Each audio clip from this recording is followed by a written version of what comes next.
Namaste everyone. Very, very nice to see all of you.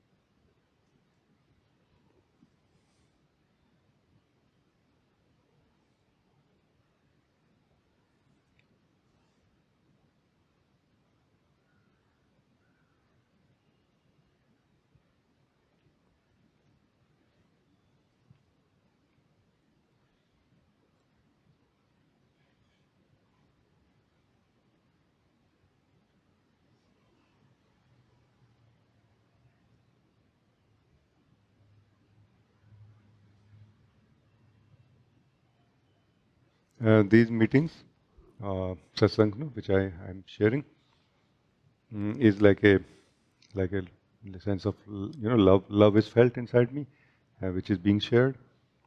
The light of truth is here also in our togetherness. A certain peacefulness, silence, joyfulness is also here. And if any one of you want to talk, explore some truth, and go deep in it also, we have this possibility also here.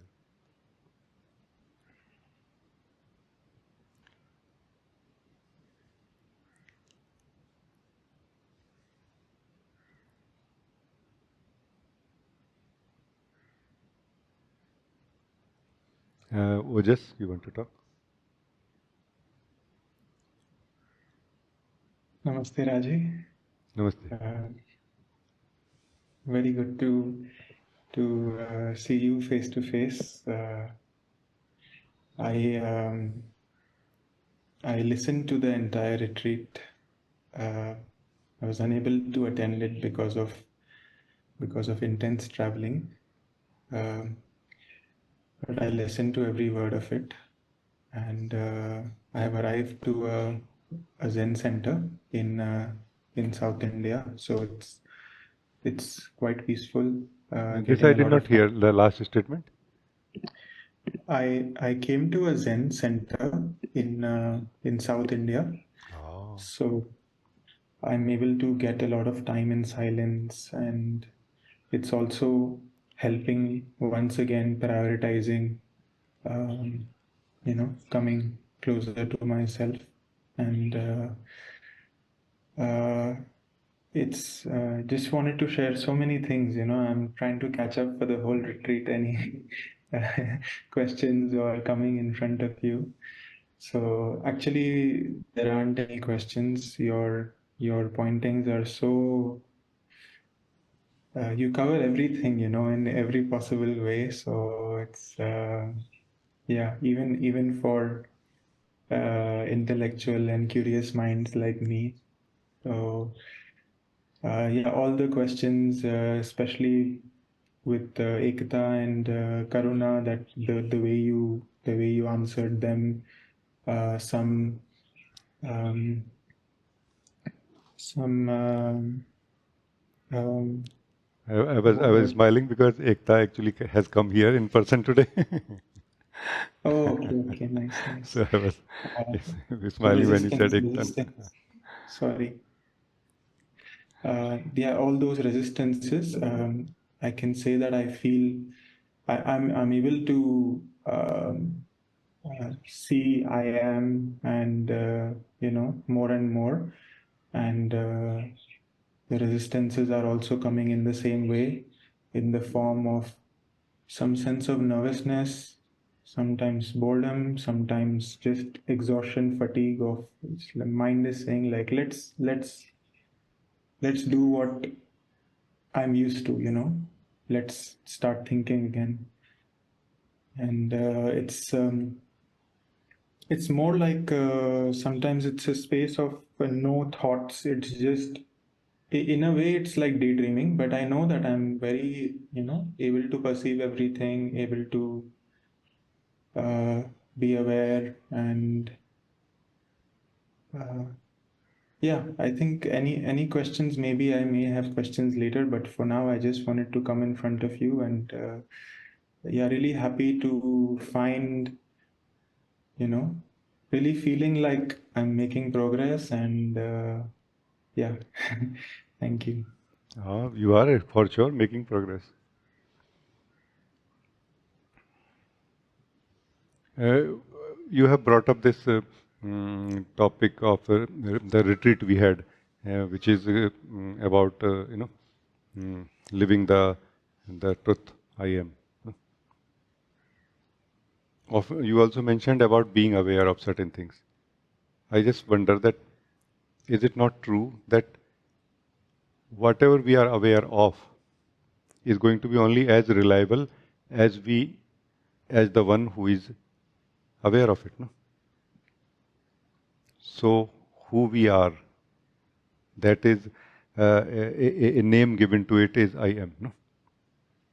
So how clear and stable we are about this truth that we are, or about whoever we are, who is aware of things, no?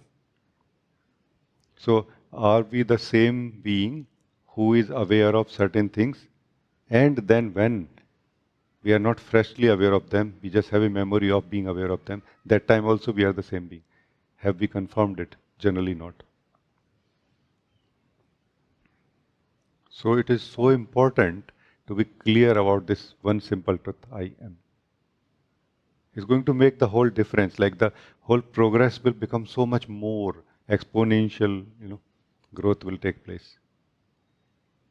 Because then the one who is aware of things will be a stable one. The knowledge which it will gain out of being aware of certain things will remain inside us. It will grow in a wisdom centrally. It will help as a whole, not in bits and pieces.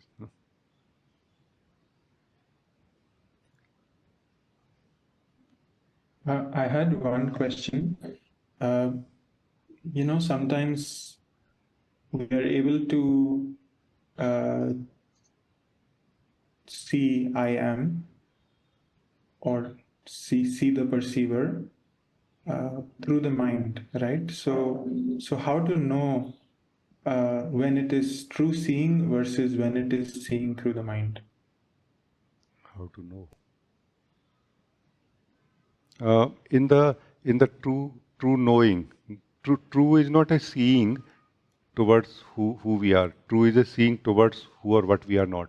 The changeful. No? True seeing applies to the changeful, not towards the changeless. No? There is no true seeing towards the changeless, because changeless is seeing everything. No? So maybe not the true seeing, but true knowing, you can say. So the true knowing of our own existence, that I am, how to know, this is what we are exploring. I will try to just express something. Maybe they can work like a little bit of a checkpoint, no, for some time.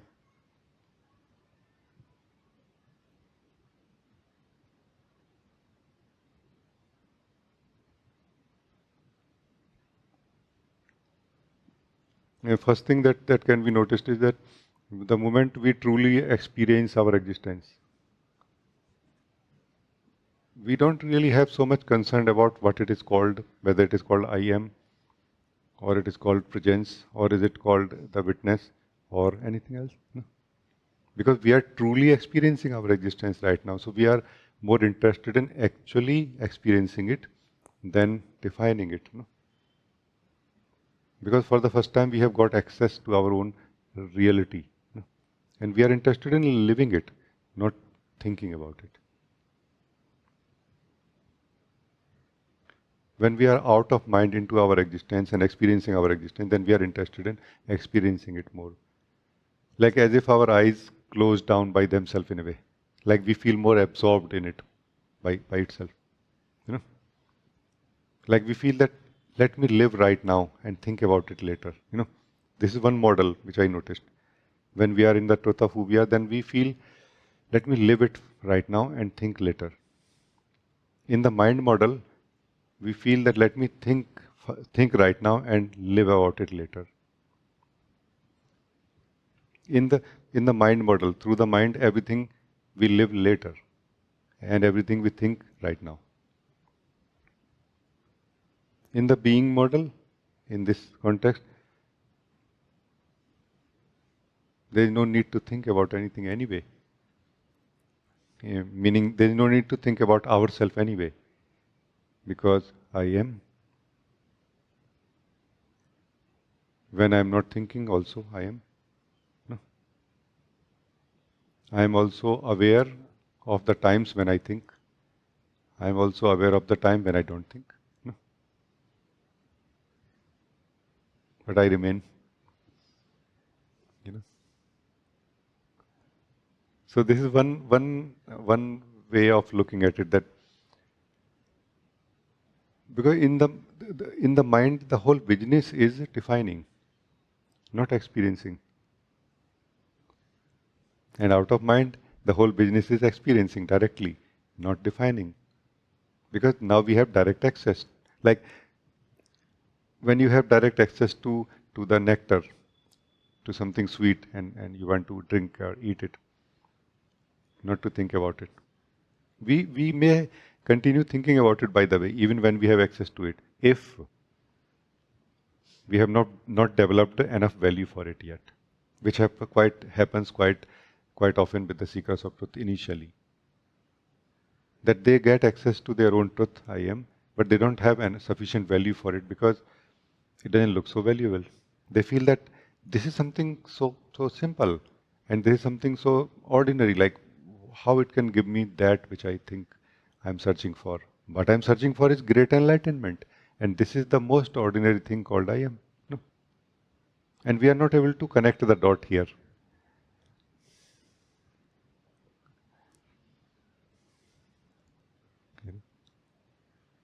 But when we have enough value, that time, once we come to the truth of this, we don't like to think about it.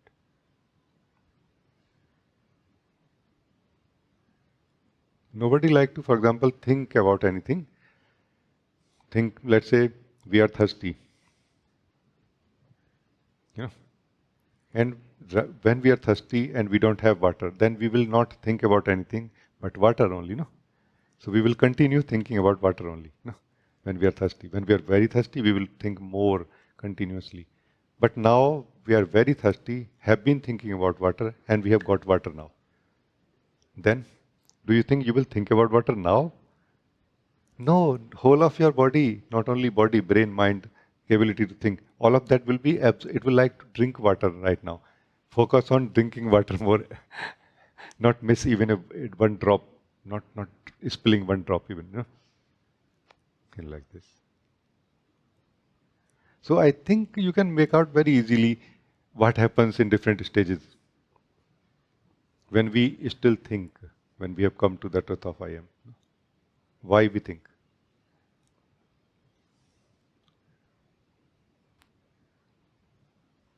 Gee, sometimes it's quite effortless to be with the I am, and to really turn within and see the experiencer. And sometimes it feels forced and difficult, and seems like I want to think from the mind, but somehow it's like, no, put your attention on I am. So that's going on. See, I will tell you very directly, all of these things are within the mind only. What is beyond mind is none of it. So within the mind only, you are a very sincere being, a very sincere seeker of truth. You are trying your best. But what you are focusing on is a thought about I am only, not I am. If you want to focus on I am, then focus on yourself, not on a feeling called I am or a thought called I am. No. That is in the mind that you can see. Don't try to see I am. Try to be the I am that sees everything. No? Try to be in the sense that try to recognize that am I not that which is aware of seeing something, or am I not that which is seeing? Like this. So this is all within the mind only, and not a bad thing. It's a very good thing to crystallize to remain in the center of the mind, not be involved in anything that is happening in the mind. Mind means the flow, the change. That which happens is mind. That which witnesses is the self. No? So what is happening in you, including your effort actually. Yeah. The only times when there is no kind of no mind, no sense of reporting happening. Yeah, it's it's not possible to report about it. It's just it's no mind. It's like blank.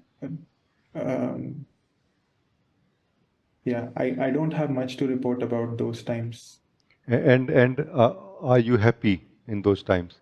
Are you contented? Like, is there anything you can report about it at all?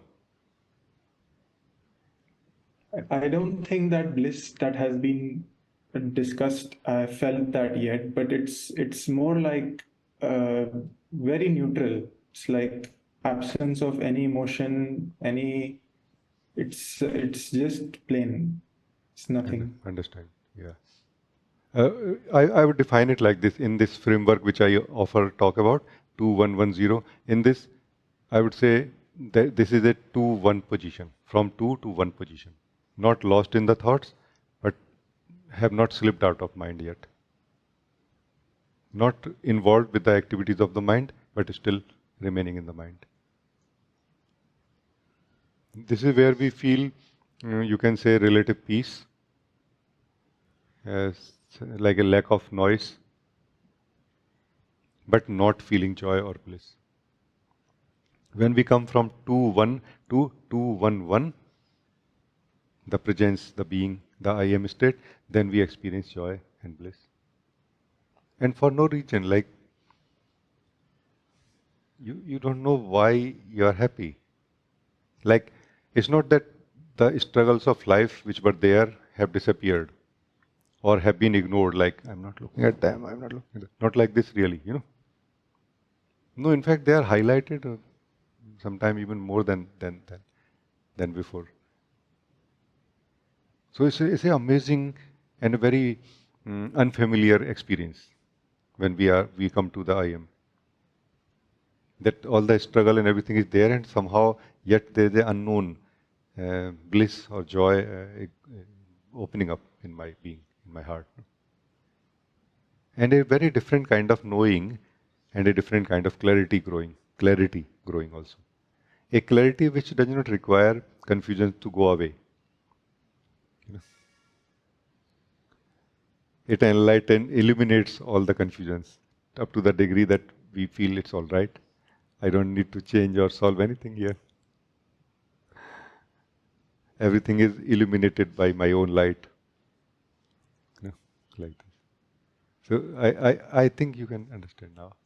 So it's a good thing. What you are saying is a good thing. Then why don't you right now? Would you like to try something right now? Because you are already at the borderline of it in a way, no?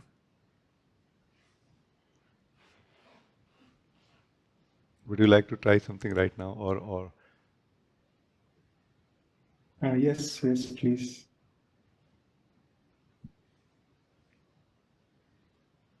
I know it is not easy, because what is happening is that our orientation, like our seeing continuously is outbound in a way.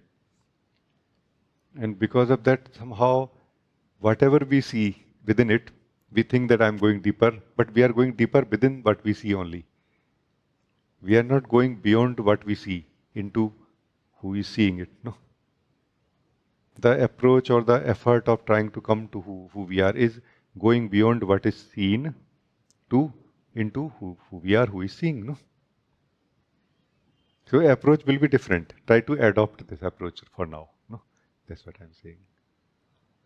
So you have been using the seeing or the object of perception to evaluate your progress. No? That okay, how deep I am now. No? Now use the same object of perceived objects as a mirror to reflect back onto you. Okay? So see anything, and you are seeing anything, obviously. If not anything, body, breath. But now give only little bit value to the body and breath, and give now most of the value to you who is seeing the body and breath. Don't try to see yourself, because you cannot. We cannot see ourselves. We can feel ourselves. We can feel our existence. That, hey, that's a funny thing. I did not value my own existence. That if I'm seeing something, I have to be here to see something. No?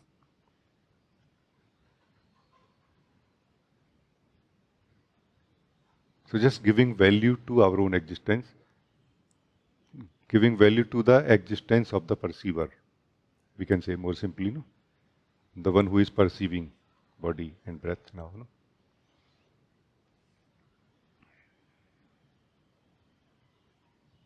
So continue like this, and if anything you want to report to me or talk to me right now, you can talk also.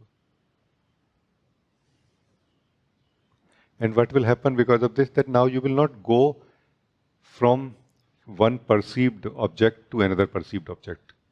Now every perceived object will work like a mirror, and it will bounce back your capacity of seeing onto yourself. Like a beautiful circle will be created now. You know? Now you will be going, this is what is turning inward. You will be turning inward now. Your attention is turning inward now by everything that you see.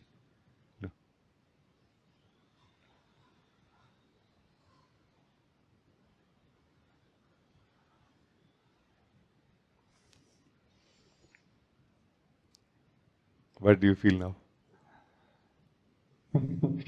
Yeah, it's very different. It is very different actually. It's very new. So just continue like this, and it's going to be so simple. Reaching to this truth when we do not know is almost impossible, because it's like everywhere, wherever you go.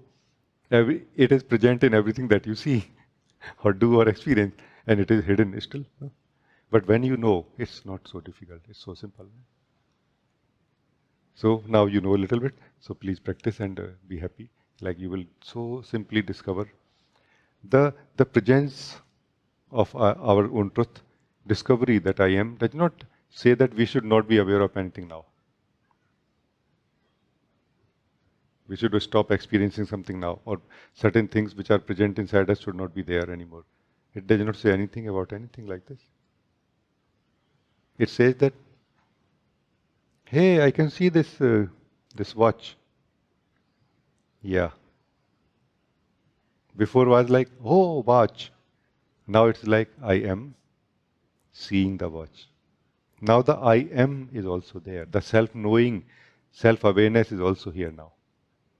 In everything that we are doing, everything that we are feeling, looking. And it is going to become natural at some point, effortless also. And it's very powerful and it's very different. It's a very rooted, it's a very centered, like it's a very centered state of being.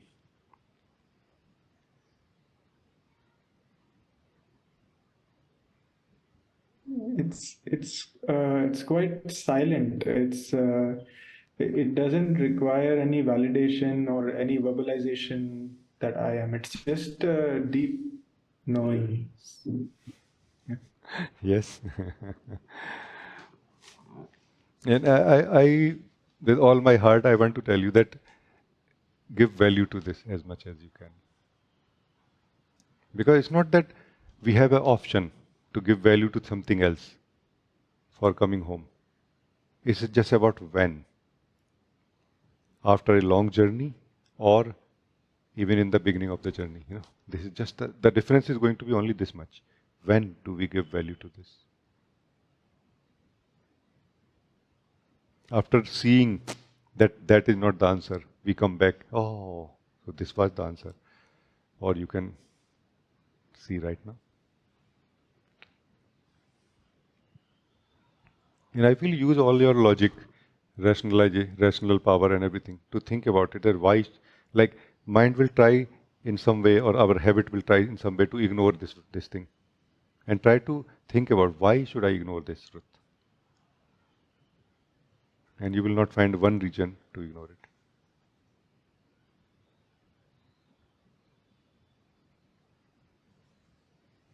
You want to think. You want to do things, do things. You want to experience things, experience things. Everything is fine.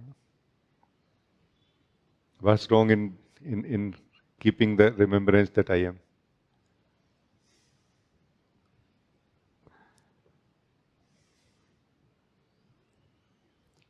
Thank you, beloved. Thank you. Thank you so much. Thank you so much, Ji. I think it's really powerful to come in front of you, and there is some vibration also being conveyed when you speak directly, and it works in a totally different way. Actually, my experience of this moment, with you is little bit different than what you are saying. So it is true about me that being is talking and a vibration is being conveyed. But my experience is that you are also a being, and you are right now interested. You are also, by the way, conveying this vibration towards me, and I'm understanding what you are saying also. No? Same thing. It is really like this. So I cannot accept that only I am a being and you are not. I cannot accept that. I accept that yes, there's a vibration being conveyed, and you the being is getting that vibration. Oh yeah, this is what you are trying to say internally, beyond mind, beyond thinking. Yes. Because you are also a being. Exactly same, like similar, like myself. And you are just knowing this truth now. That oh, thank you, thank you. Very happy to meet you. Thank you. Thank you.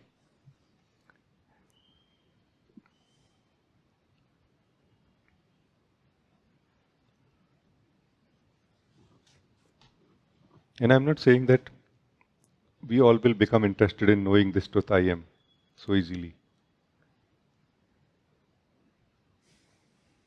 Because this looks like the least valuable or important thing in our life until we see it. Like being aware means what? Being aware means having knowledge of this existence. That what is what? That is power. No, knowledge is power. We think like this. But the being aware, having knowledge, I feel is only as valuable as the knower's stability. How stable, permanent the knower is. How much aware, how much permanent, or how much stable the knower is depends on how much self-aware the knower is. I am simply means being aware that I am, being just self-aware, just like it is like self-awareness sitting in this body. I am means self-awareness sitting in this body.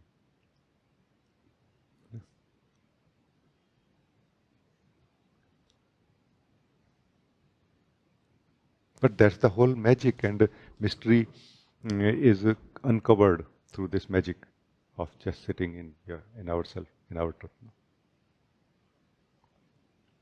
Because our our senses and the mind will what it is showing us. No, we are taking it as real. No?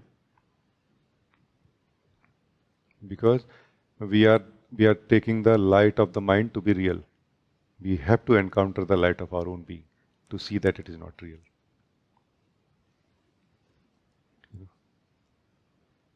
Meaning it is not as real as we think. Like the reality of the perceived, through the mind is so very much dependent on the state of the perceiver, and so less dependent on the senses, the abilities of, sensory abilities of the senses and the objects, physical objects which are perceived. You know, this is all revealed so naturally as we feel our own existence. Our wisdom wakes up, as we sit in the in the self-awareness. I am. It wakes up internally first. That's why we may not feel upfront like, oh, I got these things, like these powers for my worldly experiences or life. No, in the beginning maybe not, because internally this light wakes up internally first. But slowly this light will comes out also and will show us. Yeah, very good. Uma, you want to talk? Pranam ji. Ji, this living of I am is so effortless and so obvious. And again effort drops, subtle effort drops. And first it it is being detected that still subtle effort is there, and it when it drops, then more obviousness surfaces, and as you say, bliss is unavoidable. Let me just say a few words, and it may help you right now. That there are two versions of reality that we can live. Two versions of same reality, not two realities. No, two versions of same reality can be lived. One when we live in our truth. I am. From here, the reality of the energies of the consciousness of the mind, of the senses, of the world perceived through the senses, mind. One reality when we forget ourselves. When we don't remember actively, like actively experiencing ourselves and perceiving the life. You know, when we don't do like this, when we kind of we know in a way, like a minimum, like like we are sufficiently self-aware that I am, that we experience the life, but we are not so self-aware that we can see the truth of that life which we are experiencing right now. So this self-unawareness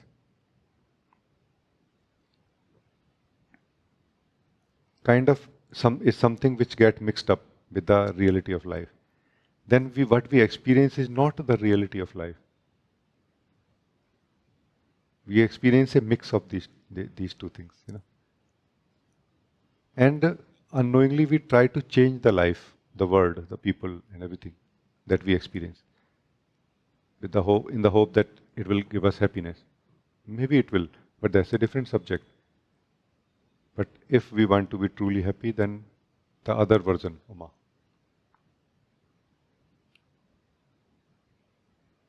Like in the first version, where we live life in the state of forgetfulness about who we are, self-unawareness, there the experiencing, correcting the experiences, and investing all our time in, changing those things is more important. In this version, where we focus on ourselves, focusing on ourselves and living ourselves is more important than anything else. Because somehow it becomes clear to us that what I'm experiencing is not really just the report of my senses and mind. It is also my declaration of what it is. And that is based on how much I am rooted in myself or not, how much I am aware of myself that time or not. Like the more rooted we are in ourselves, the more lightweight things become in a way. Like somehow they are less real than who we are in a way. Real but less real. Like as if they are temporary, real but temporary, and as if we are real but permanently real. No, like this. So this is one thing. Now, second thing which we can do right now is somehow try to be clear about this I am that you are. Like there is a shift that takes place. There is a switch that happens. Like somehow at some point you will become this I am in a way, in a in a way that it cannot be reversed back. Now anything can happen in your body, mind, and experiences, but you will not be able to accept that I'm not. Like like a effortless self-awareness resides in us. You know, this is the thing. So try to come to that right now. It only requires value, focus based on value for it. It does not require anything else. Because as if there is some kind of misunderstanding still there in you that you have an option to be something else. Try to check that option. What is that option? When you are not this, I am, what are you? Check that right now. What is the other option? Where you go that time and what do you become that time? And how do you become that time? That. No? Try to be clear about it right now.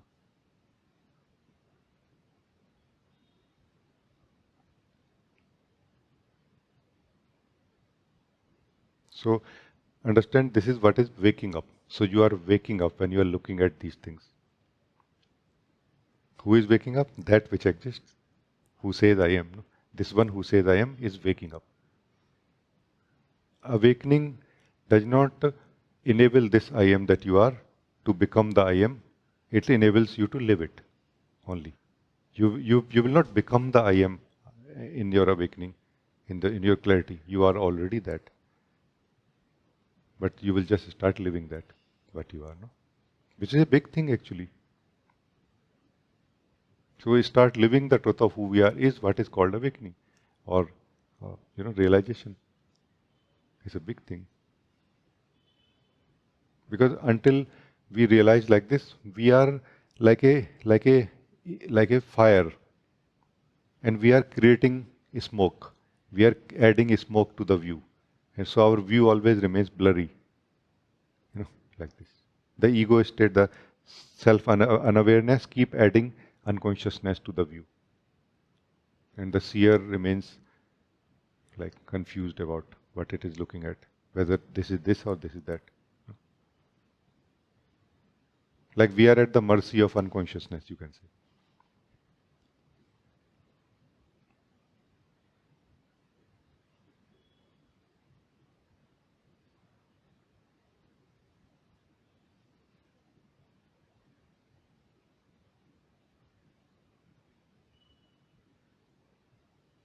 So this framework 2110 basically is a framework of I am also, no?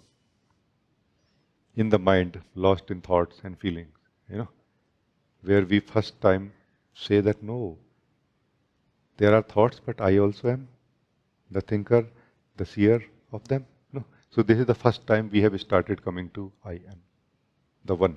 I am is the one. No, this is the one. In this 2-1.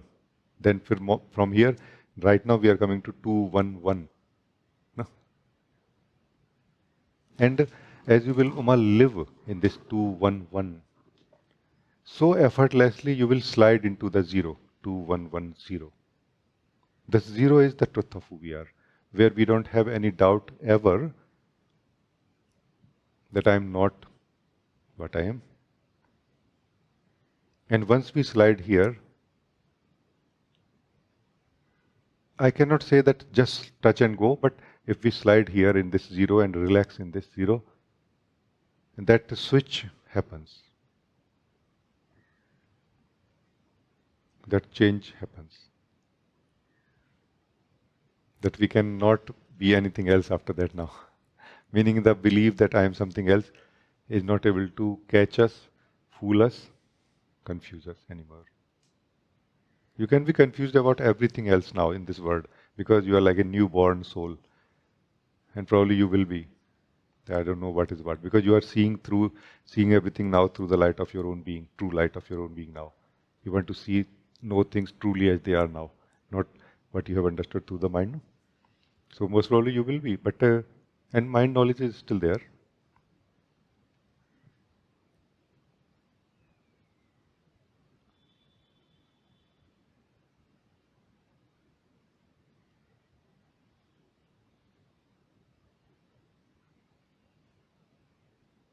So where you are, Uma, right now is the time, is the state where you are just residing as yourself. And you have kind of left in a way, you have given up in a way, hold on to any and everything now, for now. And what we are holding on to is so subtle that we are not initially aware. Slowly we are becoming aware. And you have become aware over the period that now I will not hold on to even the most subtle things. And this, in living in this purity of your own being, living in this purity of I am, that switch, that change happens. This, self-knowing happens here. This is not self-awareness, this is self-knowing. Self-knowing, the first I will say, the first thing that we know in the self-knowing is the clear knowing I am. Like a undeniable, unforgettable. Like it cannot be forgotten now that I am. Meaning, with this comes the clarity also that I am something which does not go, does not come, does not change. I'm talking about that kind of knowledge. Then slowly knowing more deeply and clearly who or what I am happens within itself only. And coming to satsang will also not be a harmful thing. No, it will be so useful also in this time when we are feeling like this. It is so useful because satsang supports us in remaining in this truth of I am.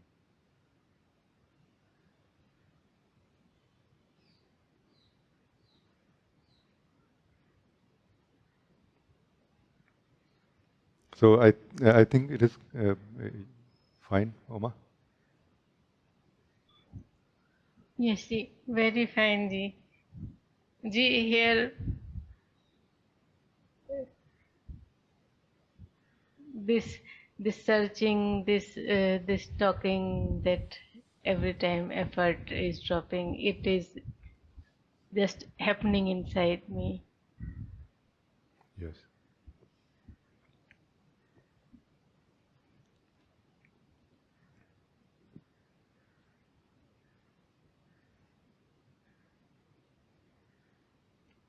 Everything that is happening inside is a mirror trying to show us that I am not happening. I am, but not happening. Because of our too much identification with what is happening, or the sense of thinker, doer, seer. Seer also is sense of seer. We are identified with, no.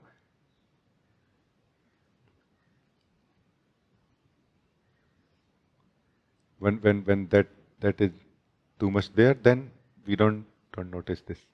When that is broken up to some degree, then we notice that, hey, I'm able to feel my body. It is a reverse awareness also. Like it's a two-way awareness, two-headed awareness. No? It's a two-headed arrow of awareness. No? That I'm aware of my body and I'm aware that I am. No? You know.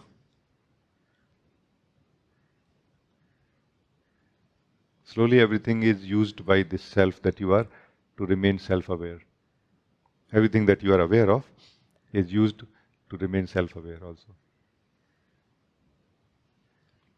What can be described about the self is only this much, I am. What can be known about the self is so much more than this. But by the self only, not by the mind, You are the self. Reside, remain, you know, absorbed in the self that you are, and the knowing of the self will happen. Although you may not be able to say much about yourself, except that I am. You know. I think very, very good. No? Thank you. So blessed, ji. Thank you so much.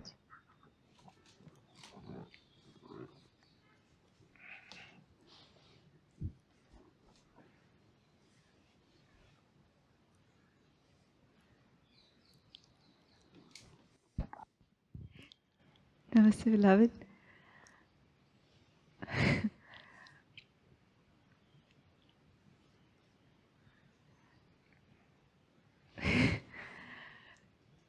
I feel just in this span you've pretty much spoken and covered everything that I was feeling.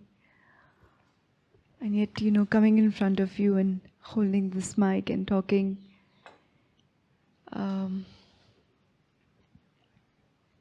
it's just, that the focus is so much like you are here, you are just here, and I'm sitting in front of just pure truth. And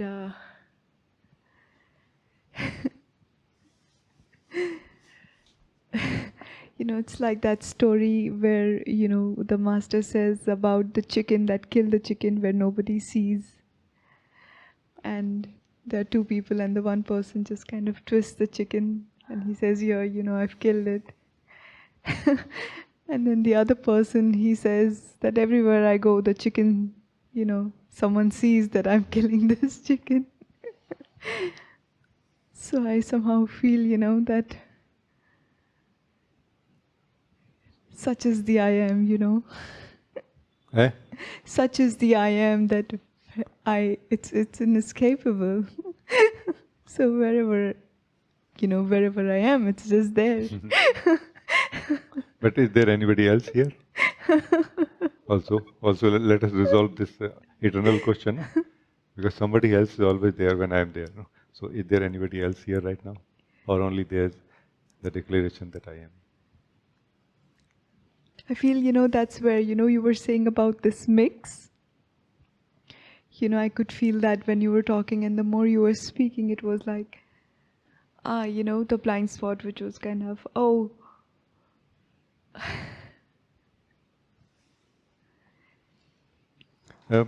As you will live in the purity of your being, you will become clear. In the sense that you will get disidentified from this form of ekta, while you will continue living in this form, supporting and nourishing this form completely. You will become clear that I am something beyond it, something more pure than this. Meaning this, any quality or activity, any experience of or knowing of this form does not or cannot define who I am. Then there will be nobody else. Even when you will be with somebody. Yeah. Because for me, I am in the company of truth when I am with all of you. No? For me, there is nobody else.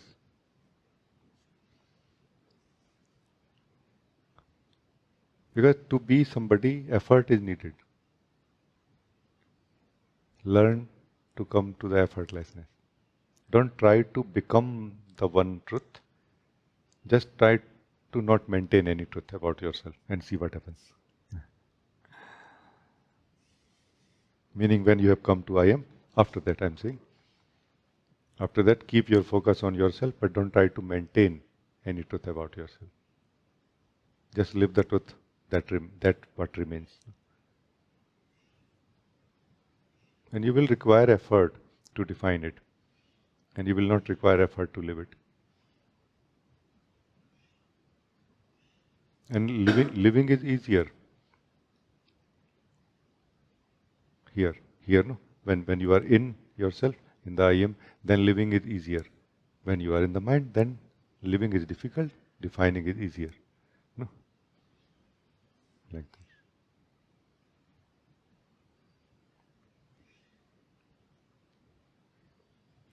this. It's very good, no?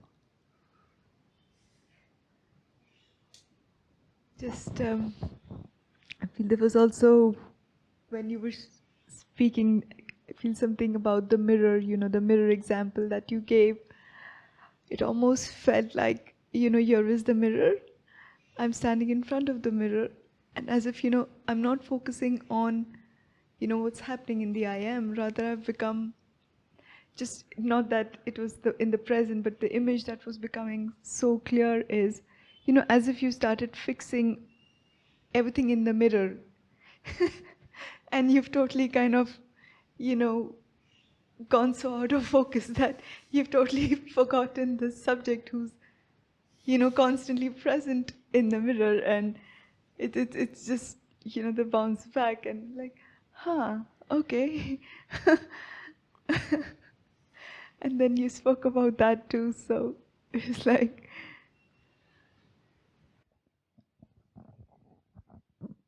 There are so many things that we will know, experience, understand, in this process of coming to ourselves. And they all can be so, like the extent of them or the experience of them can be very strong for us sometimes. And we may feel disoriented or like this.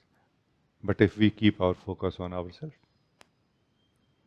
it always it will be stable. Always stable. So this is one of the most fundamental way of remaining stable. No? Keeping our focus on our simple truth, I am. All that fogginess, all those big, storms, they just disappear. Or they are reduced to, what we can call BFX. Nothing more than that. Just the dramatic effects. Nothing real.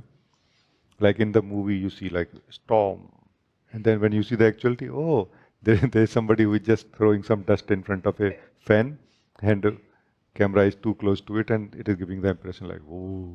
And also the fan sound is giving the impression of the sound of the storm.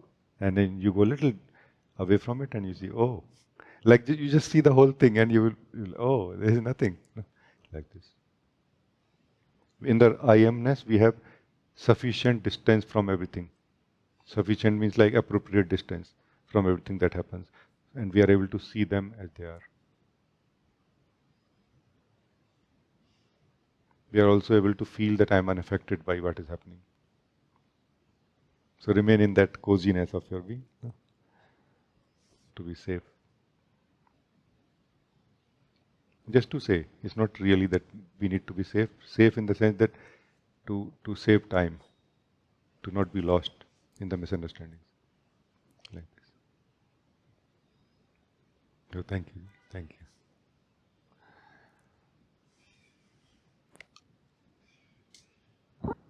thank you so much, beloved.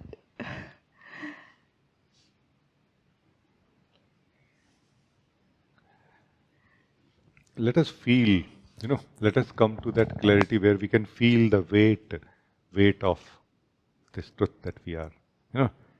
Like some profoundness is felt. Not that the I am, the truth that we are has a weight, but then what else has a weight if this truth does not? This is my question also. What else has a weight if this truth does not?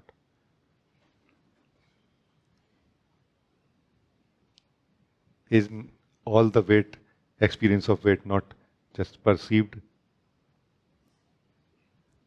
Is there any reality of the weight of anything else if there is no weight of the I am? No? You see what I'm saying? Yeah.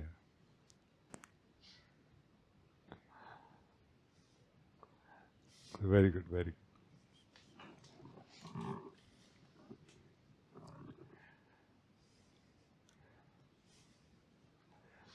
Anna, you want to talk?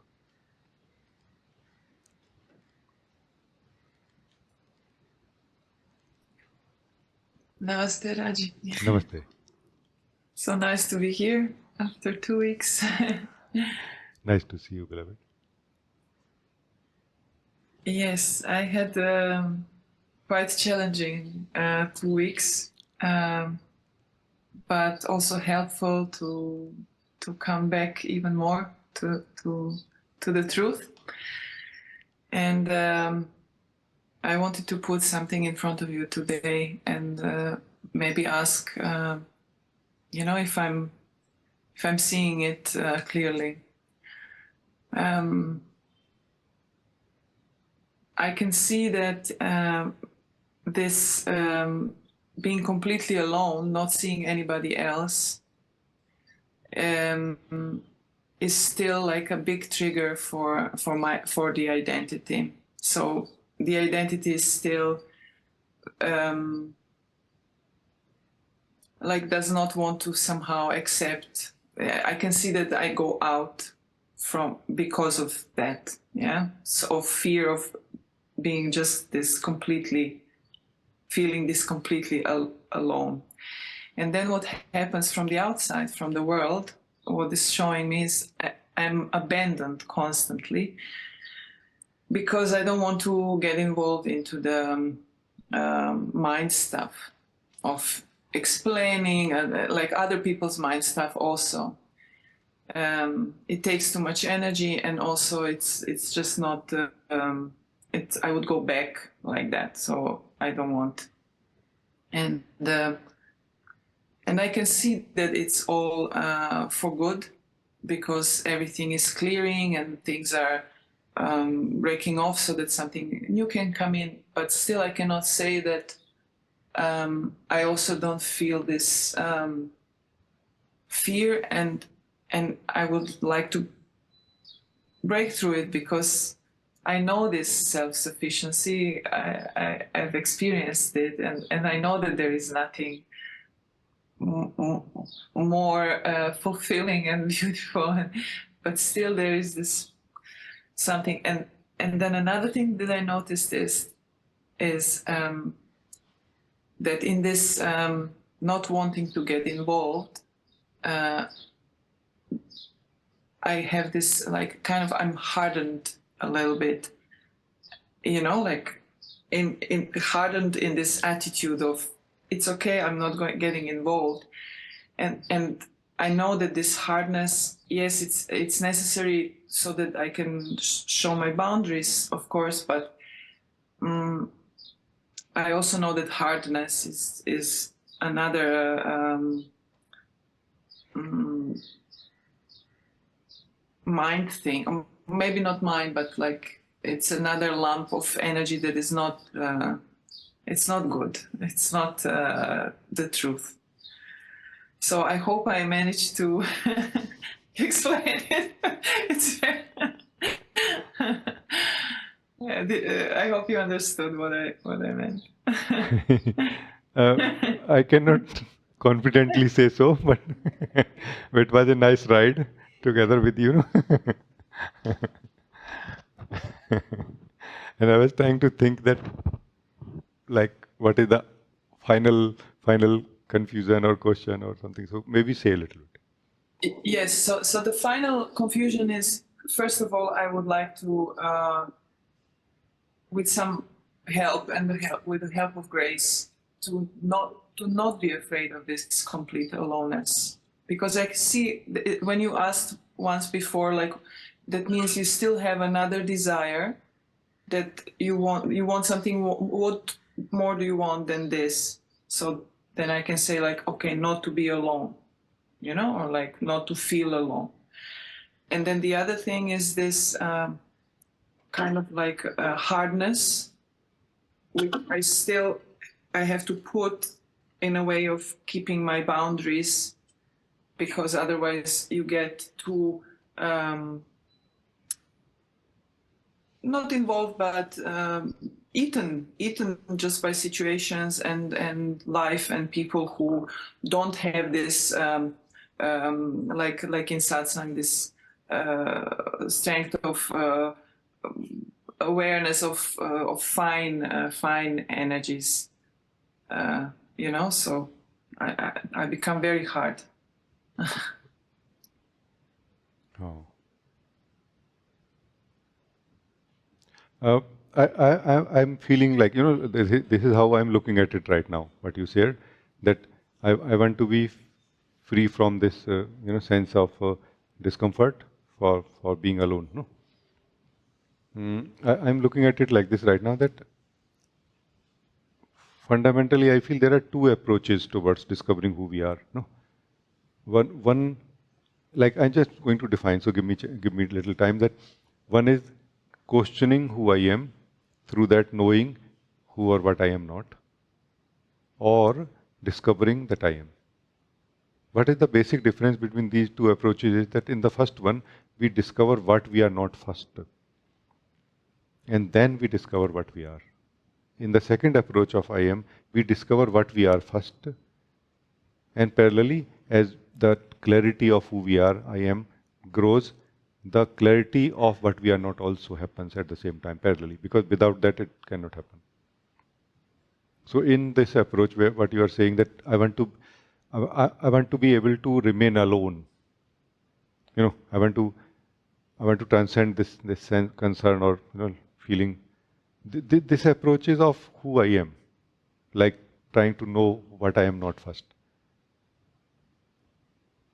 In this approach of I am, you can have the fear or concern of living alone, and yet you can start discovering that I am.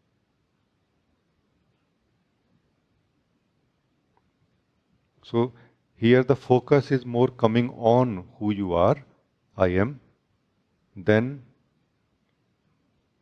what is happening to me or what are my limitations right now. Which basically is encapsulating or holding in a way the self-ignorance and kind of saying that I will attend the self-ignorance later on. I will know myself later. Let me remove my limitations first. No? Although here, if you apply, if for example this approach of discovering our truth, I am, is not appealing to you, then you should apply the other approach, fundamental approach, who I am. Who I am, who is not happy in being alone, or who want to be free from not unhappiness about being alone. Do you see what I'm saying? And this is going to give you what you want really. But if it is not approached like this, what is going to happen is that it's not about being alone or not. The experience will appear as something else later on. We are just avoiding being ourselves in different ways. It's just not about being alone or with anyone. It's just not about that. It's just about being ourselves or not. With or without anyone. No. And when we are living as ourselves, with also we are okay. Maybe not initially, but slowly. And we are very much okay alone. It's like, yay, like the children are out and you are happy. Like that kind of feeling happens when you are alone. Oh my God, so nice. It really is, because you have all the time and energy and attention for yourself now. So it's like a subtle resistance coming in some way, or not noticed, for relaxing as who we are in a way. This is what is noticed. Please check and please let me know if what I shared helps you or not.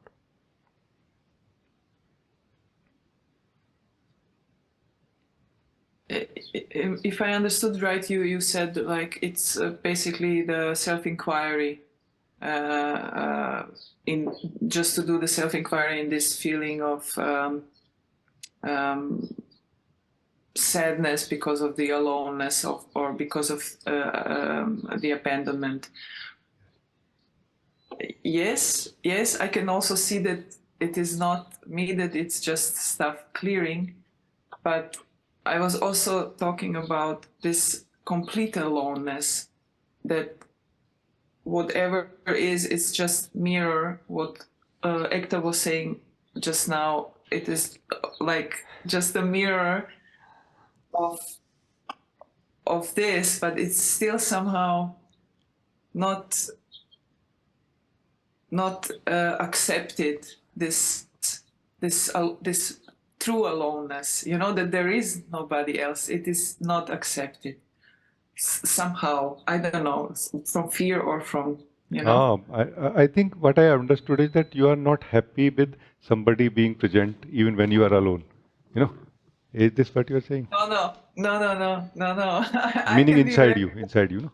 Yes, yes. Inside you, there is sense that still there is somebody else when I am absolutely alone, and you are not happy with that. Is it like this?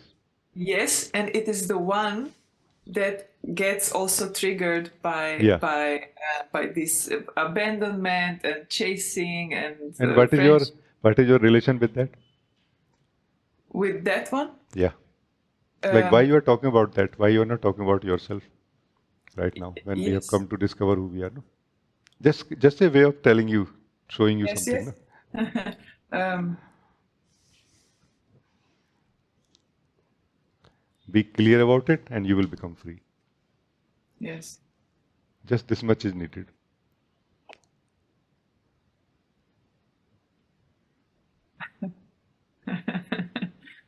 Um,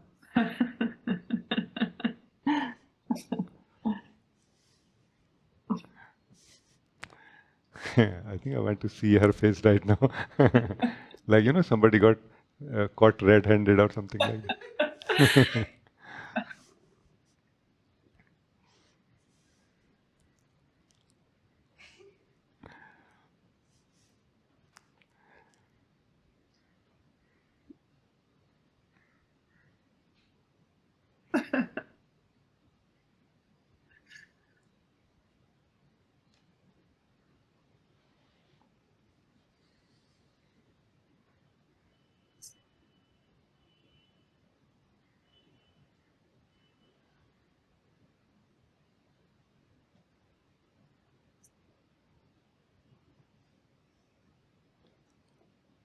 So I think it is clear to you now that yes. when you talk about ego, no, then you create a ego and a self.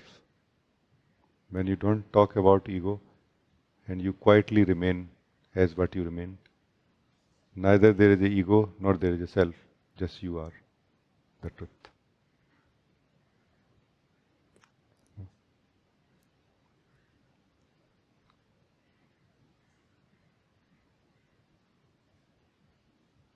I think you should mute your mic, unmute your mic.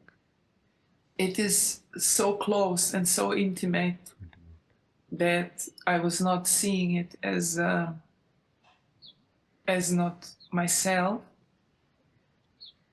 And this is also where the hardness was coming from. This hardness. Yes, yes. How Yes. wonderful.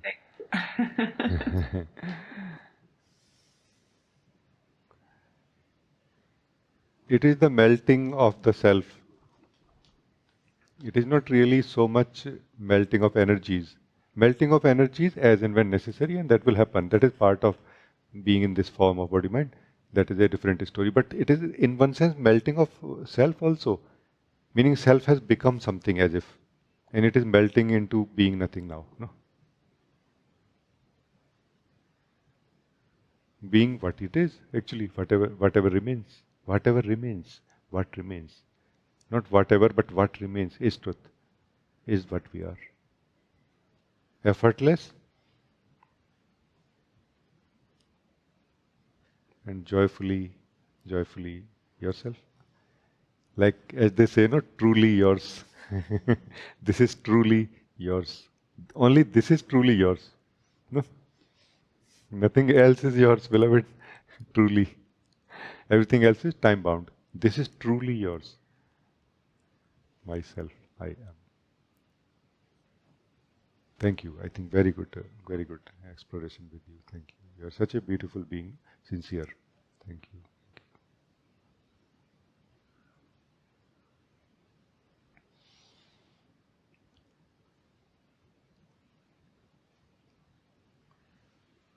In a meeting like this, together with all of you, sincere being, it feels like we are seeing things from the inner eyes, from our inner eyes. We are not seeing things through the eyes of mind. It's so amazing.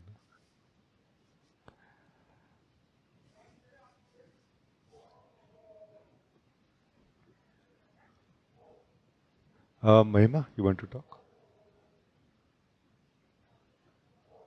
Pranam ji. Ha, namaste ji. Can you hear me properly? Yes. Ji, I just want to come to front of you because I'm feeling so happy and lots overloaded love.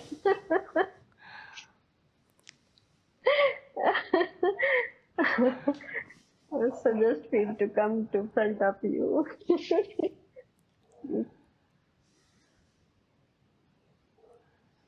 Mahima, if you, I think you can understand now that we can be lost in many, many different places, and we don't really know where those places are and what those places are. We don't know that yet. But we can only be truly found here, where we are. Like this is our permanent address. Like we can say to others that whenever I am not found anywhere, you can find me here. No? So we think that I have to know that I am. No, actually, when we do not know where I am, we do not know what I am. That time we know I am. That time also we know I am. You know. That time also we know I am here. So your joy is of being here, being. Your joy is joy of being. No? Do you see what I'm saying? Being means joy of existing. That this is so funny that I just am, and I'm so happy. And I cannot deny the importance of the sadhana, the journey that we have all done in our own time, through which we have seen that those great experiences are kind of nice that time, but they don't really give anything which gives contentment in a way. No? Like a real taste is not there. This is something real.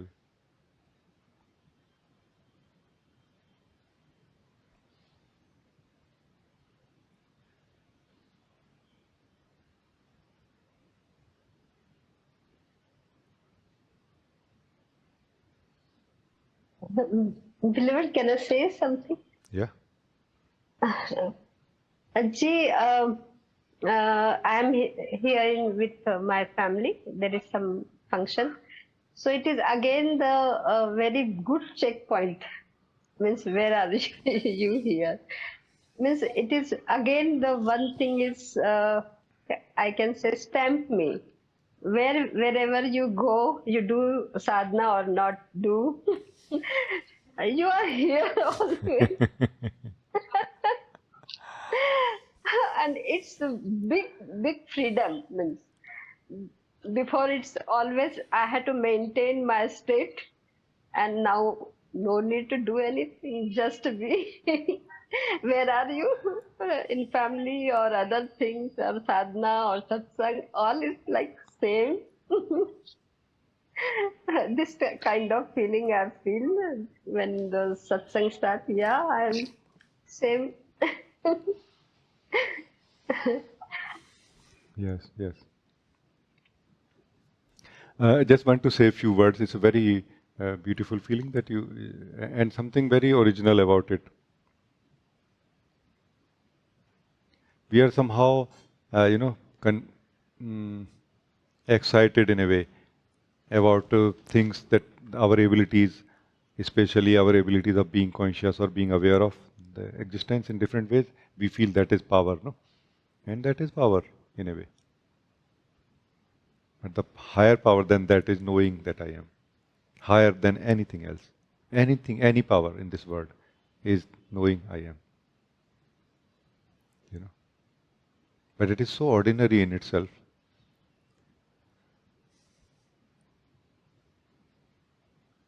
Like there is I can say like this, Mahima, that there is a growth that happens in life. In our spiritual journey also growth happens, no? But actually in general growth also happens in life. What is that growth? Growth is that the soul that we are has tasted something called life in a certain way at a certain consciousness level. Now it wants to experience more. So it has to become more conscious. More conscious means more life can be experienced or known by it. Like we become more sensitive towards more life in a way. And so this is a journey of being more conscious to experience more life, more deeply or more life also as such. You know, this is what is spiritual growth. We come to the highest possible. We all will go through this journey necessarily. At some point, we will abandon it also. Like I have known and experienced enough. You know, now I want to go home. This go home is I am. This I am is the go home. This is ourself. This is the home. Or some will reach to the very peak of consciousness, where they will know everything clearly as it exists in the existence. Then they will go home. Also, everybody will go home, no? Whether after knowing all of this or before knowing, in between, you know. So this I am is a most powerful thing. Only this is permanent. Only this is where we experience anything permanent. Before that, even if we are so conscious, so unconscious, so conscious of this or that, none of it is really continuous. None of it is constant. Or is it? Check yourself. Only this simple thing, I am, is constant truth. So those who are done with playing with the consciousness, with awareness, then they return home to the permanent truth, constant truth, I am. No? At first we will not value it. What is the big deal? The big deal is the difference between permanent and temporary. What is perceived, what we are aware of, and the degree of awareness present when we are aware of something, and who we think we are that time, all of this is changing. All of this is changing, changeful. It's not permanent, not fixed like this. This I am is permanent. Always permanent, not like today permanent only. 24 hours permanent, not only just. Its way of experiencing deeply is different in the deep sleep, maybe. No? In that dreaming, in the waking is different, but it is the same truth that we are.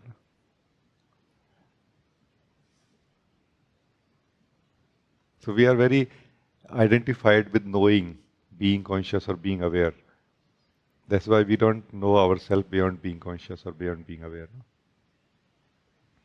Come in contact with this truth, I am.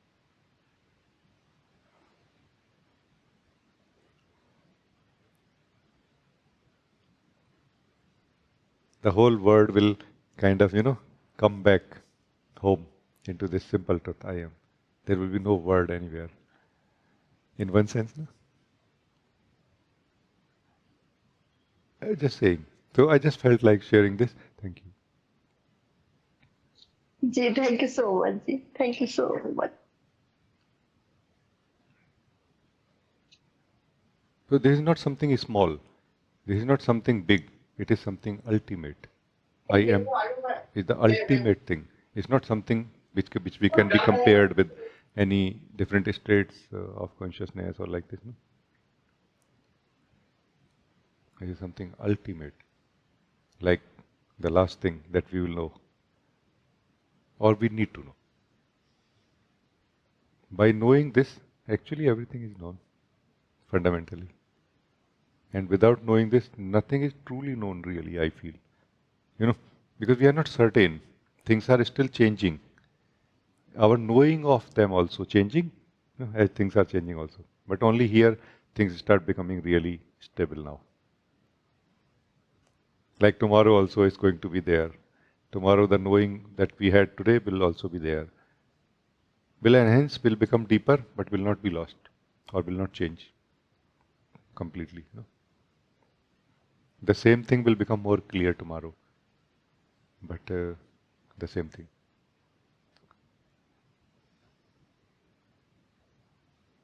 Thank you. I think it's very good. Thank you. Ji, thank you. It's very good.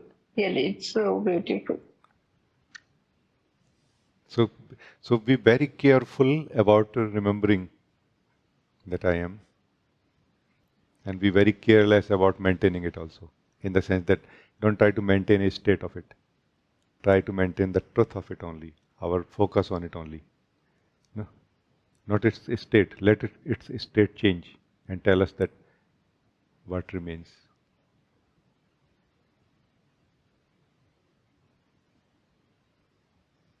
Very good. Thank you.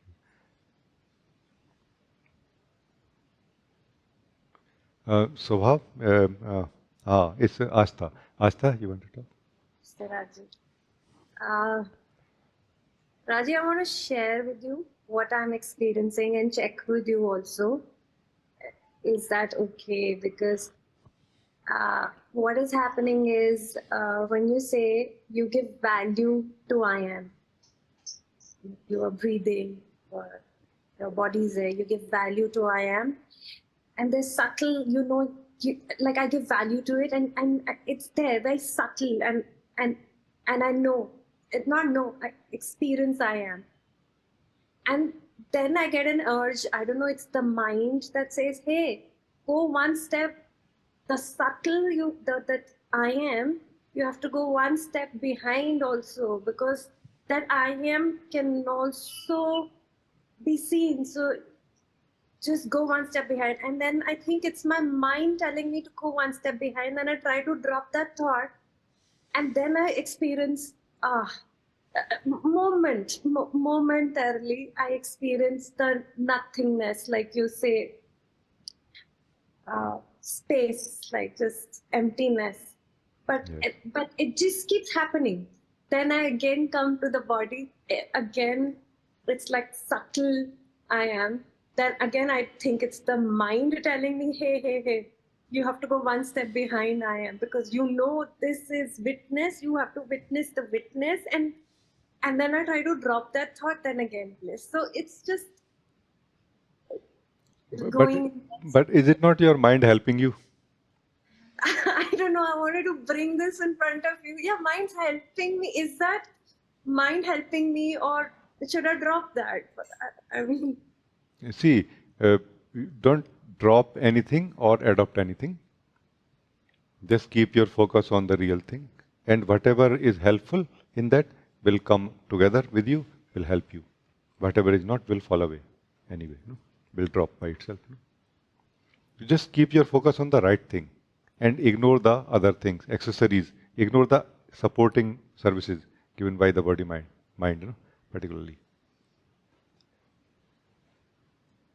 Mind is against our sometimes we feel that my mind is against my desire to know myself.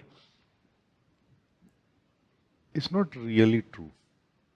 By habit, yes, but mind doesn't have so much power that it can go against us. It can shout, it can throw tantrums, like, you know, reactions in the body mind, but it cannot stop us. What stops us is our dividedness in our decision towards going to who we are. That stops us. And that is fueled by the regions or attractions given by the mind, which work like a distraction. Oh, I got distracted. You know.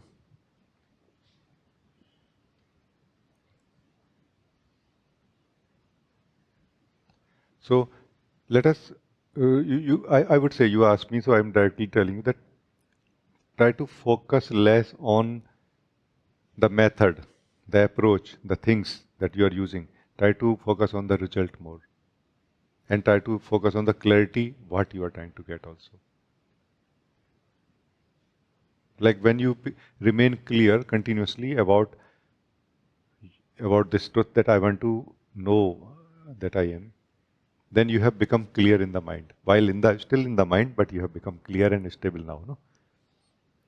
You have come to the 2-1 position now already.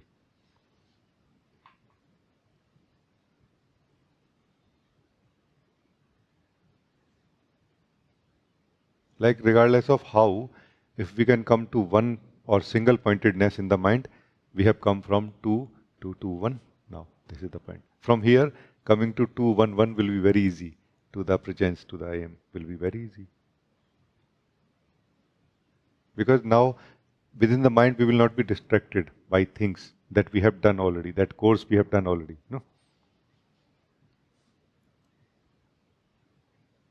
Meaning not fully, but up to some degree. And it's going to be a little bit of a back and forth, please understand. That initially you have succeeded in being single-pointed while in the mind. And that has enabled you to slip out of the mind into this, what you are calling experience of emptiness, of being, just being. Then after testing it, you will go back in the mind. Like this is our our default way right now. And then there you will sit and think that, okay, it was a nice experience, or what it was and what it was not, and what to do now. Then you will again succeed. No? So this is going to be like a back and forth for now, from 2-1 to 2-1-1. Between 2-1-1 and 2-1, this is going to be like a circle, slowly, which is all beautiful actually. Then the I am position will become more and more stable in a way. Stable, I'm saying in the sense of experience, not in the sense of discovery. Discovery is a pure jackpot, really. It's just pure grace, you know. Yeah, I think Anna was saying, or I think some beings were saying that with the help of grace, I want to discover like this, and it is very correct attitude. I feel like there is some power. I call the source or the beloved. It helps. Suddenly, it becomes aware that I am, and it never forgets this truth. Now, after that, no. And until then, effort is very useful and very good. Tasting, experiencing I am is very good also before that. Like it has been found as a method also in the past, many seekers have practiced tasting or experiencing of I am as a method to become clear at some point that I exist. Beyond doubt, beyond thinking, beyond everything. So, beyond the 2-1 position, within the 2-1-1 position, when you will become clear that I am. Without using the mind, when you will become aware that I am the mind. So there is an awareness in the mind also. Through mind we become aware of things, or we know things are. Beyond the capacity and the wisdom, awareness of mind, when you will become aware that I am. That is what is self-awareness. I am not thinking, neither thinking nor not thinking about anything, like it is irrelevant, not relevant. And yet, it became clear, I am. No? So this is what is, I feel, going to happen. And then it will not be reversible.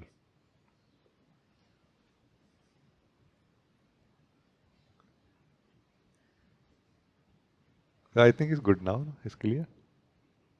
Yes, thank you, Raj. Thank you. Very, very good. It's a very simple and very good approach you have, I feel. I appreciate. I enjoy talking to you because you are very simple, to the point, like.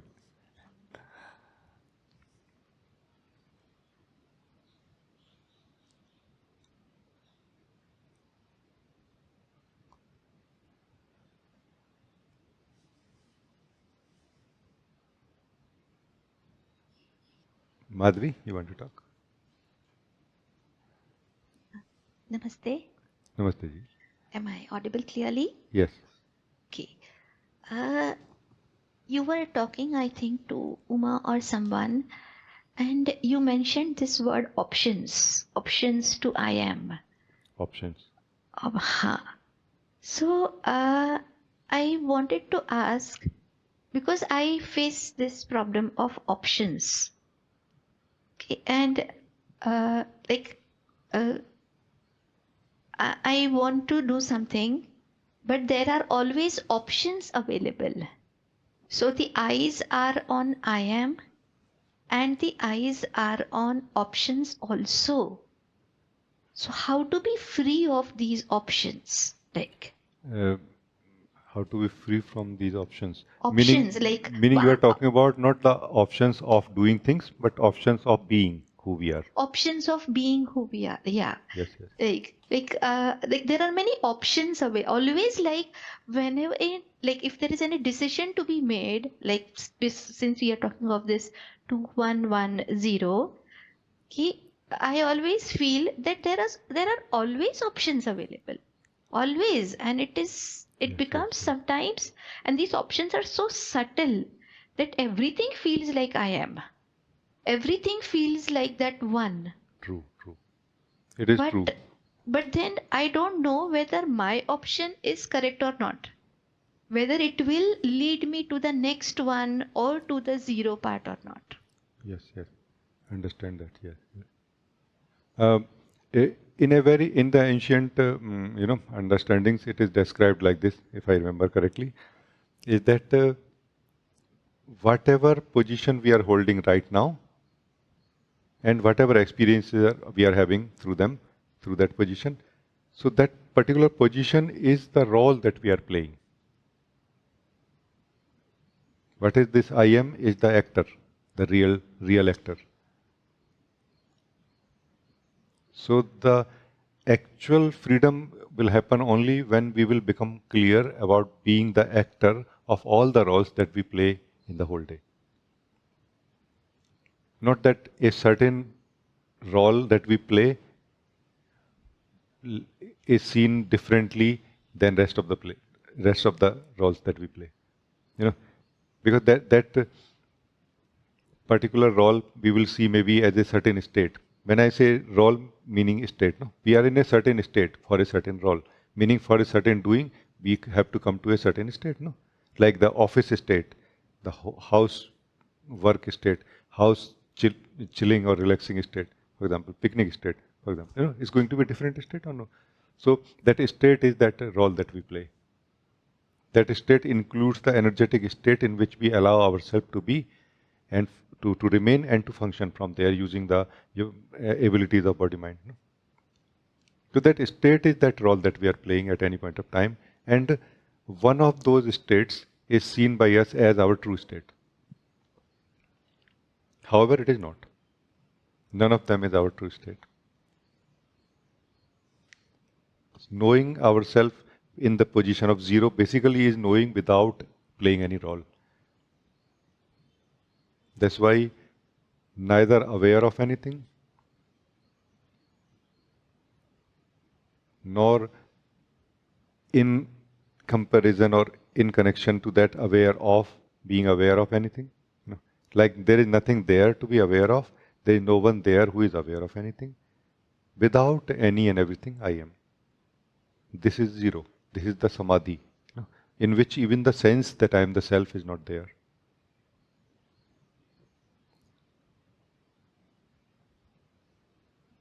But natural knowing of our existence is here.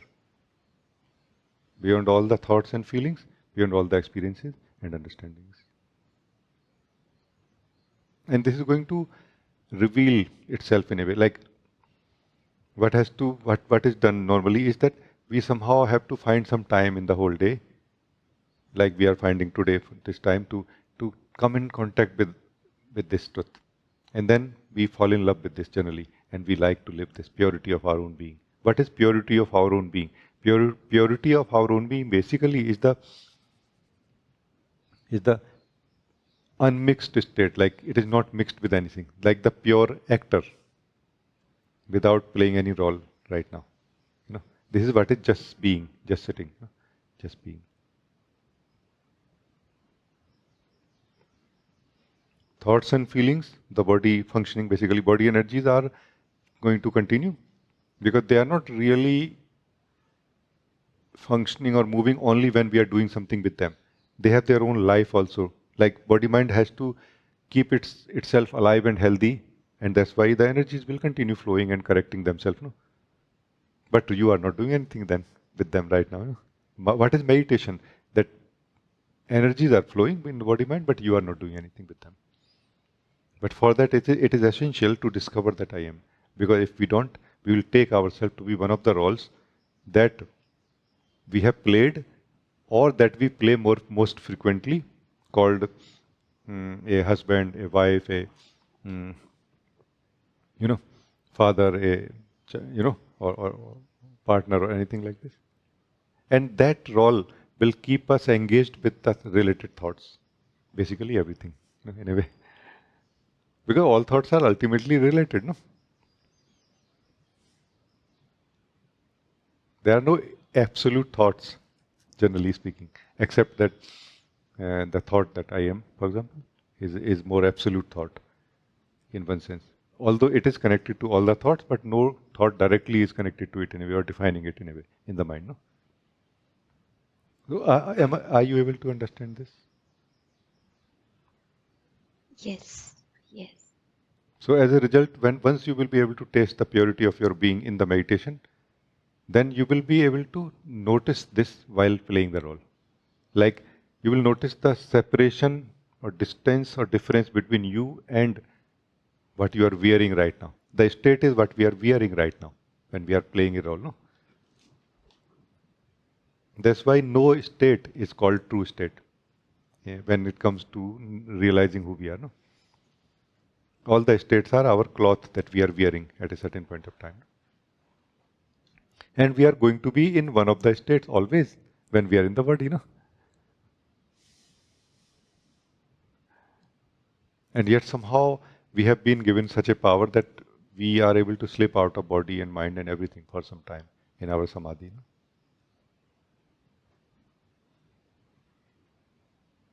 Like as if the eyes become empty, meaning the eyes are still perceiving, the mind is still recording, but there is no one there anymore. You have slipped into your being and kind of closed the door or something, or turned towards yourself, not looking at the mind anymore.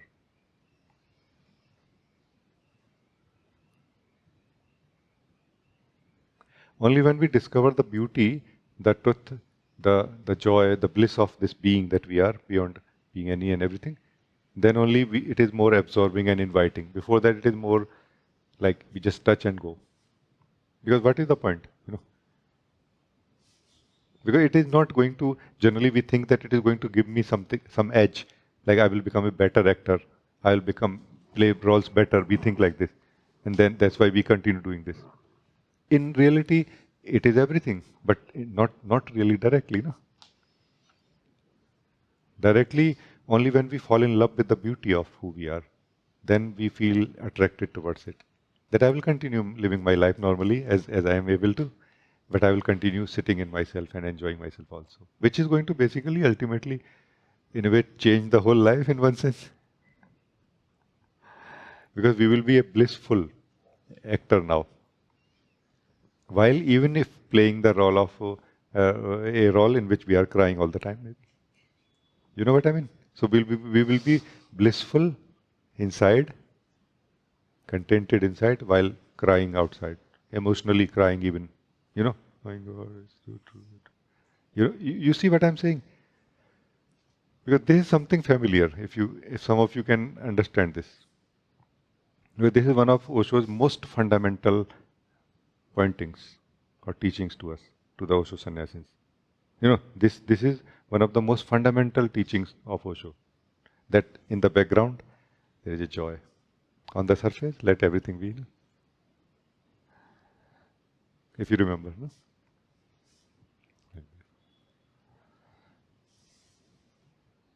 So I think we are good then. Thank you. Thank you. Thank you. Can I ask one more thing? Yeah. Yeah. Can I ask one more thing, please? Yes. You again in this talk, it was very beautiful, and the bigger picture was seen, like the bigger picture of life. But in this bigger picture, I also noticed that there is a dream picture, there is a real picture, but there is something beyond that also. Like there is a dream picture, there is a real picture when I am, because it was very beautiful listening to you, and that bigger picture I could feel the dream, I could feel the reality, but I could feel something else also beyond the reality also. Something that does not have an opposite, which we have talked earlier also, the zero part. Like zero does not have any opposite. Like yes. When we both talked, that time also we had a talk. Yes. And it was felt, that zero part. And but I feel the zero part was not zero part, the zero was felt because I could see the bigger picture in which the dream and reality both could be seen. But now again it has blurred. But I know this, that there is a dream now, there is a reality, and there is something beyond that. I mean, I know this. Can you just say something on this, please? Yes, yes, sure.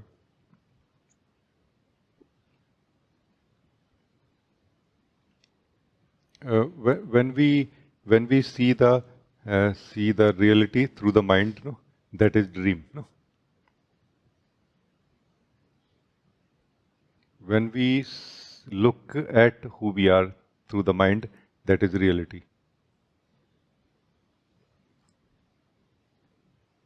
Beyond both is truth.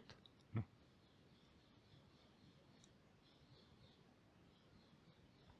When we know the truth from within the truth, that is what you are talking about. That is just this. There is no opposite of it. Yes, there is none.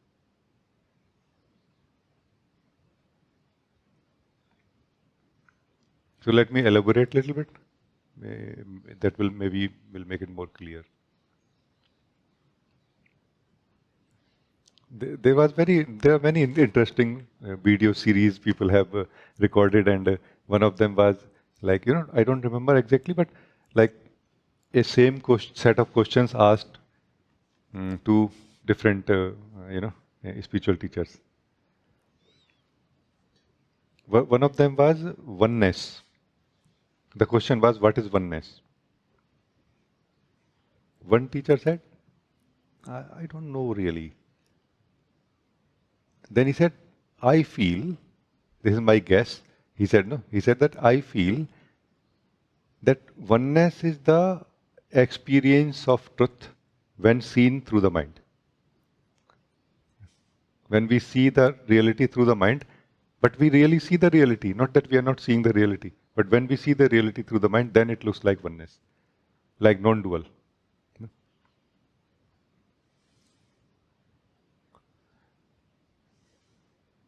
But in reality, what you are calling dream is the duality, experience of duality. What we are calling reality is the experience of non-duality, things being one. No? And beyond both is the reality actually. Because the truth is non-dual, like all is one.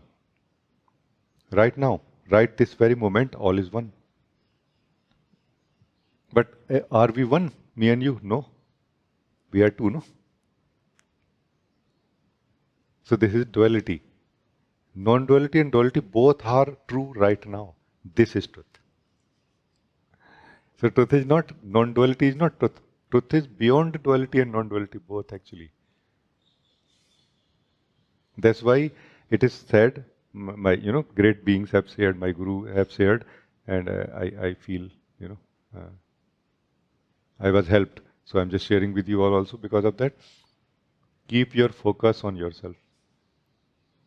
Otherwise, this word is so confusing, this reality is so confusing, you will settle with one thing or the other, and you will feel like this is the ultimate truth. No, there is no ultimate truth. You are that ultimate truth. There is no other ultimate truth than you. You can create any truth as you want to experience. No? On the empty screen of consciousness, you are projecting and you are taking it as reality.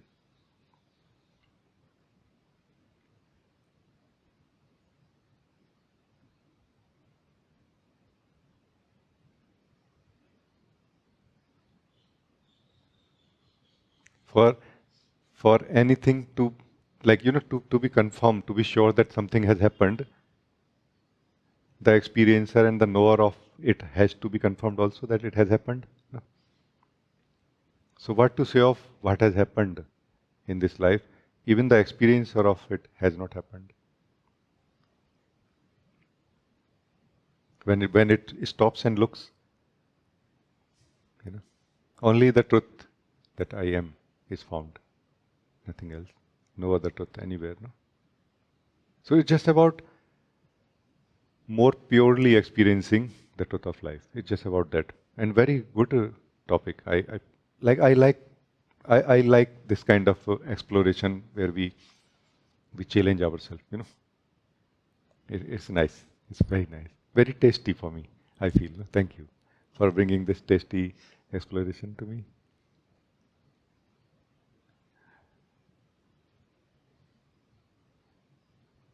Because this is the meditation, fundamental meditation, not doing anything, just sitting, is the first time we challenge ourselves. That let me see, if I don't do anything, will I survive? And we find, oh yes, I do. I don't know who I am, but I know who I am. And this is where the first time we have got disidentified from the dream. Dream means we are trying to become something continuously. No? We don't take a break from one role to another within the day and within the dream state also. We are just moving from one role to another continuously. We just don't notice it. Meditation basically means taking a break from playing the roles. No? Remaining in our true state only, inactive state only, like not playing any role state, not doing anything state. And here we start discovering who we are, the actor. No? Which does it mean that after that we will not be able to play the roles? I feel we will be able to. No? Maybe our choice of roles may differ or become different. Maybe we may not like certain roles, or we may like certain other. Like we may become more flexible or something. Maybe. No?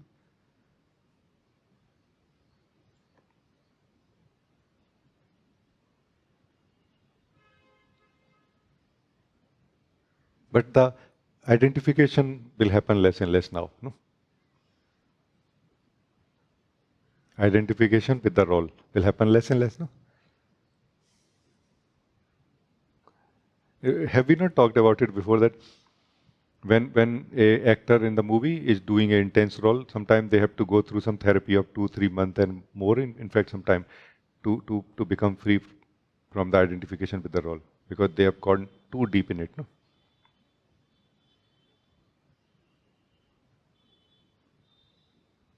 Like this. We are the actor. So it's not that when we are doing something through the body mind that we are not doing anything really. Oh, I'm just a witness. If you are a witness, then you are not even a witness. Very soon you will discover, fall into yourself. No? No, we are doing something. We are just not aware of what we are doing with the role. No? As soon as we become aware, we can play it better, and we can, disconnect from it also as soon as, or as and when we want to. Taking a break. No? In the whole day, taking a break of few minutes. No? Just sitting and not doing anything. And if necessary, we can ask ourselves, am I doing anything right now? And no, I'm not doing it. Hey, then why I'm thinking about certain thing? I have decided not to do anything, It's just being little more aware in a way,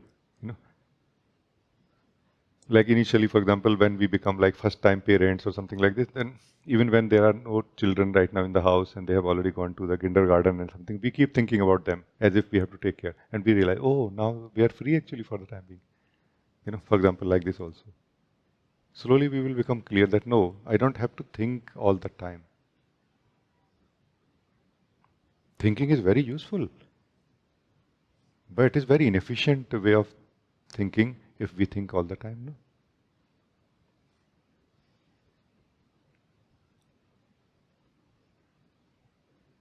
Sometimes we can feel also rather than thinking. No?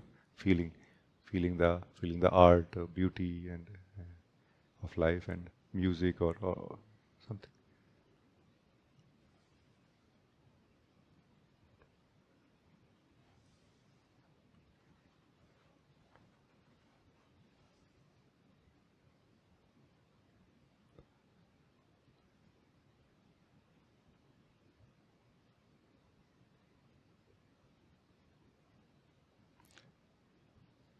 In this moment, a thought came in me that we use the listening also as a method. Like we have this method also. I have shared also, just listening. We use listening to come out of mind also. No? The thought came that even when we are listening some music, we are not really listening to that sound which is being played in that device. audio device, no? And we are not aware that we are not listening to that sound. Like we are continuously doing something in the mind, and the outcome of that doing is what we are listening right now, that time. No? And as soon as we become aware, we become a plain, simple, present, joyful listener. And it's so amazing to listen actually. Because through the listening, when we are present like this, we are not only listening to the sound, we are enjoying the ability of listening also. We are enjoying the presence of the listener also, that time. No? It is so joyful actually. You know, like we are living the truth of who we are also that time. No? Like the end to end, like no, just pure existence. No mind here. No? Just a thought came, so I just thought that I'll share with you. I think it's very good.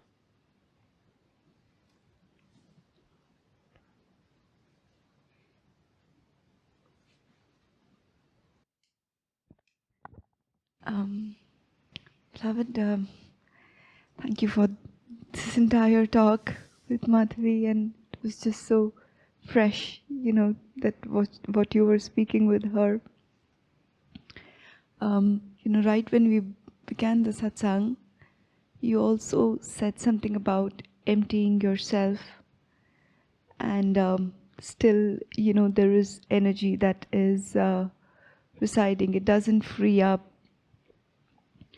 And you know how the complete thing of Prabhat Shuddhi and Dhyan and Satsang, I somehow felt that, as such, I cannot do anything to empty myself. And please correct my misunderstanding. Or what I really felt was that when I sit, listen, I cannot try and empty myself. I can just be untouched and unattached, and everything, the emptying just, it's a process. It's the less I interfere with anything, the more it'll just happen. And it's, I feel, this resolving of energy was something, that earlier I thought that I could do something to, how, like purify my energy or something like that. But the more, it's just that I feel that I cannot do anything. It is, maybe it will happen with grace, with sitting in front of you, listening to you, connecting with Guruji or Osho. Can I interrupt you here? Because Yes, there's a fresh example or something coming in, and which may help you understand also. See, you are sitting here no, on a chair, like a meditation chair, and there's a possibility you are very healthy, but there's a possibility that your leg will become numb. Let's say when you will stand after the meeting, what you will do? You will let it come to its normal state, or you will do something about it. Both ways are fine, but I'm just asking. What is your choice in this case? Say about something as immediate, like because your leg is numb means frozen, because not used for a long time.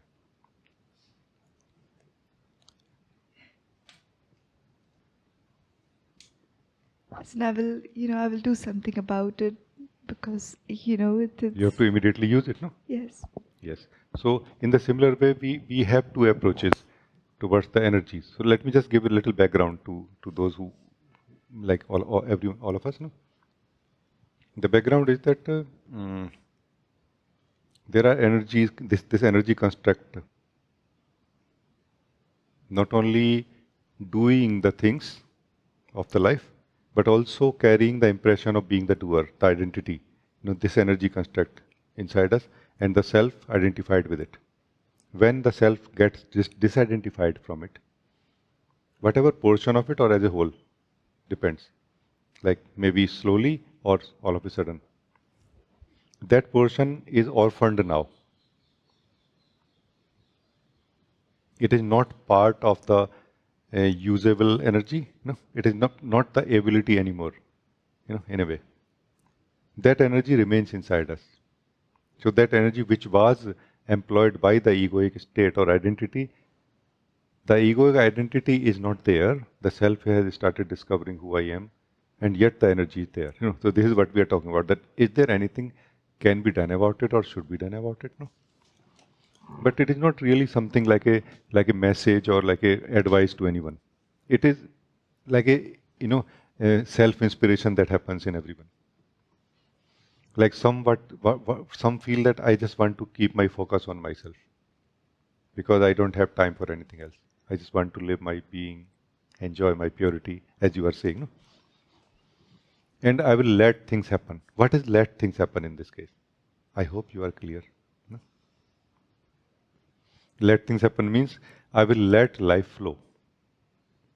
And while my body mind energies are frozen and they are going to register to the flow of life as it comes to me, I will not resist to the resistance or to the encounter or meeting with the life. I will let it happen, let it settle itself. So life flow is going to change my energies and remove whatever need to be removed and corrected. This is the approach that you have taken. In this case, you will not feel the sense of control so much on your life, but more you will feel settlement into yourself only, which is like your choice. Another approach could be that, or maybe another approach will emerge also, in a way, after a certain period, that when we have lived sufficiently inside ourselves, and we are clear that now I am not going to lose myself, then we start something what I call house cleaning. The self starts house cleaning. What I call Prabhat Shuddhi is actually house cleaning.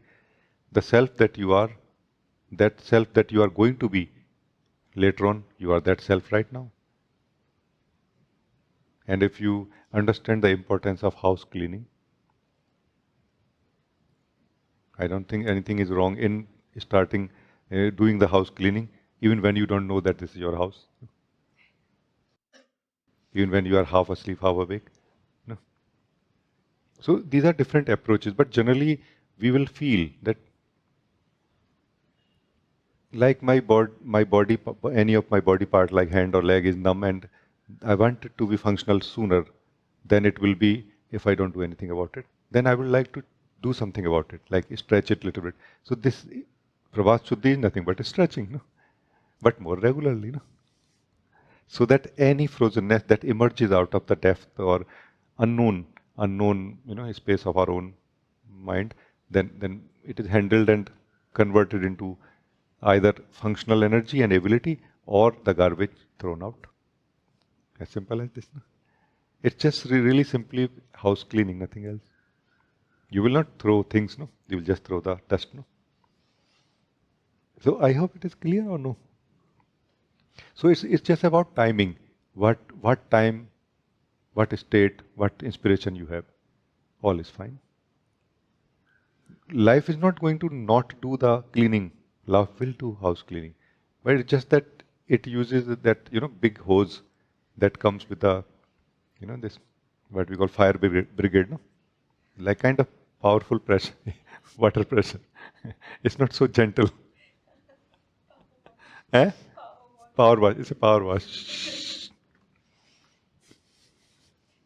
So, so if we are okay with that, that's totally fine. No? If that is not okay, then don't forget to put your garbage outside of your house every day, so that the truck comes and takes that. No.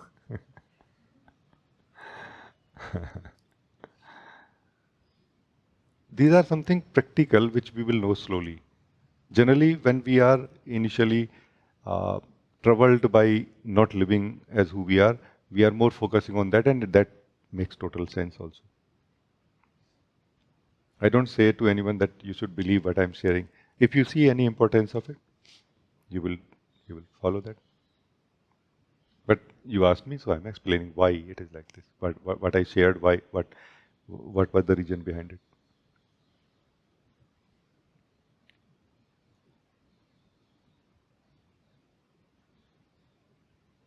So is this clear, no? Yeah.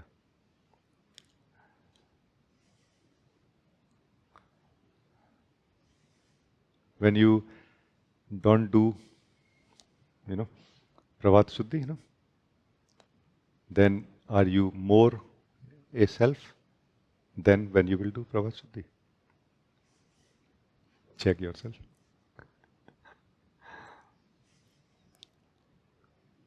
Will you remain more pure self when you don't do stretching of your energies? If it is so, then beloved, better you check. And I pray to the Lord that He shows you some light, He showers some light so that you can see. There is a very high possibility sometime, in some cases, as I said, it's a very case to case, that you are so absorbed in yourself that no inspiration is coming to do anything about the energy. That is totally, absolutely fine. And there is such a beauty in it. Even your dirty house is so beautiful. Like more beautiful than even the cleanest house sometime. What is cleaned by a person. You know what I mean? So I'm not talking about cleaning the house or not. But when we have some energy inside us, either it is going to create restlessness or we can use it to clean the house. This is the point. Because that energy has to be dissipated. How we employ that, it's just about that.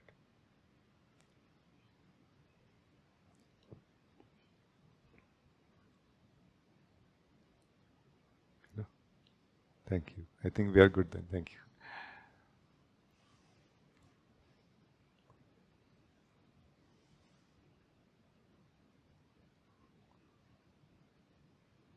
Like in your body, there is a feeling to do something, like there is an energy of doing something in your body and your leg is numb. And you are saying, I will let my leg become normal by itself and I will let my energy be dissipated by itself. No, the life has brought to you the activity. Why don't you connect the dots? No. This is what I'm saying. Life has brought to you the activity. God Himself, it will not come. Maybe it will, but I don't know those things, but but maybe it's an indication. It's a sign that because if doing energy is not there, makes sense. You will anyway not do anything about it. No? If somebody say that, shall I do something about it or not? They have enough energy to ask the question. No.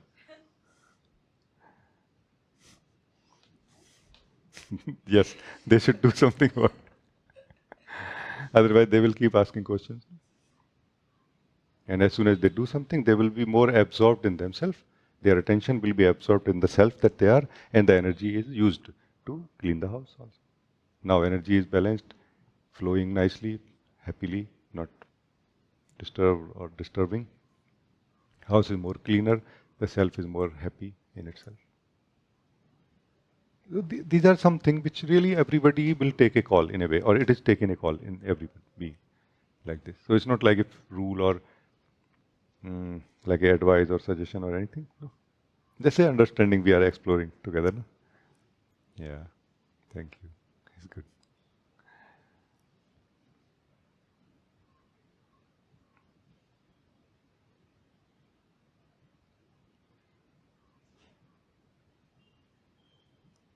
There is a beautiful, I think, a beautiful word in Ashtavakra Gita. No, it is Alasya Shiromani. I don't exactly know the meaning of Shiromani, but it means like the kind of highest position of being lazy. No, like the height of being lazy. This is Alasya Shiromani. No, it is considered the most one of the most beautiful or potent state to realize the self. Alasya Shiromani. No. What is common in that which this Alasya Shiromani is, and what I am saying is totality. If we can be totally, lazy,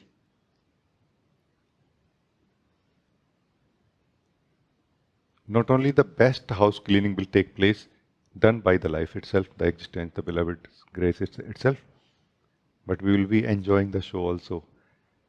Like, oh my God, my beloved. Like, we will be just full of prayer and thankfulness for the grace the beloved is showering on us continuously.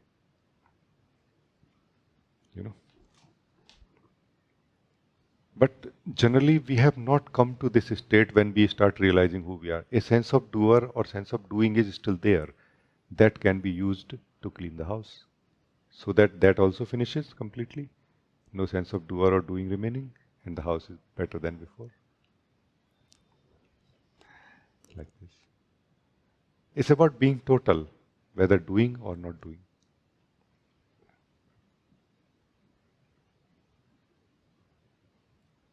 In the doing or in the non-doing, in both, when total, we join the reality. We become one with the reality of who we are. In between, we remain as a separate self. In between, we remain as a separate self.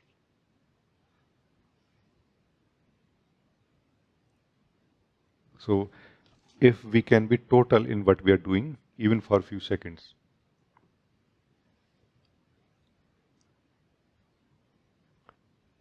the sense of separate self cannot survive. It just disappears somehow for a moment, like just disappeared. And what appears in place of that is magic. It's just pure magic. Like the doing is happening, and there is a witness. I am the witness of doings of the body mind. And perfectly, the doing is perfectly happening, like in relation to the persons and business and job and everything. Hey, it understands everything. And I don't need to understand anything. Like I'm not mixed with the doings of body mind at all. I'm just purely aware of it. And different from it in a way.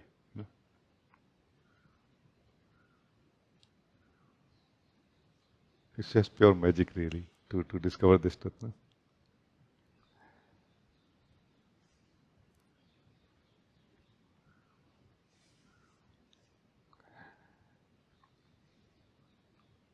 Whenever we save the doing energy, we save the potential for creating a doer inside us. The doing energy should be employed completely into doings and must rest after that completely also. If we don't want the sense of doer to arise inside us ever. Sense of self will reveal itself so naturally here.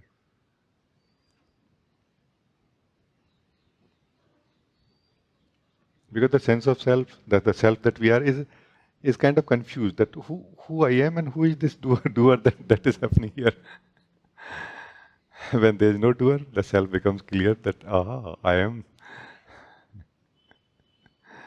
Really it is. I feel what I'm sharing is more like a sharing, like a song than really a pointing or something. We are more living the truth of these things immediately. But if anyone has anything to discuss also, you can ask. Soon we will end this meeting. There were some questions, some messages also.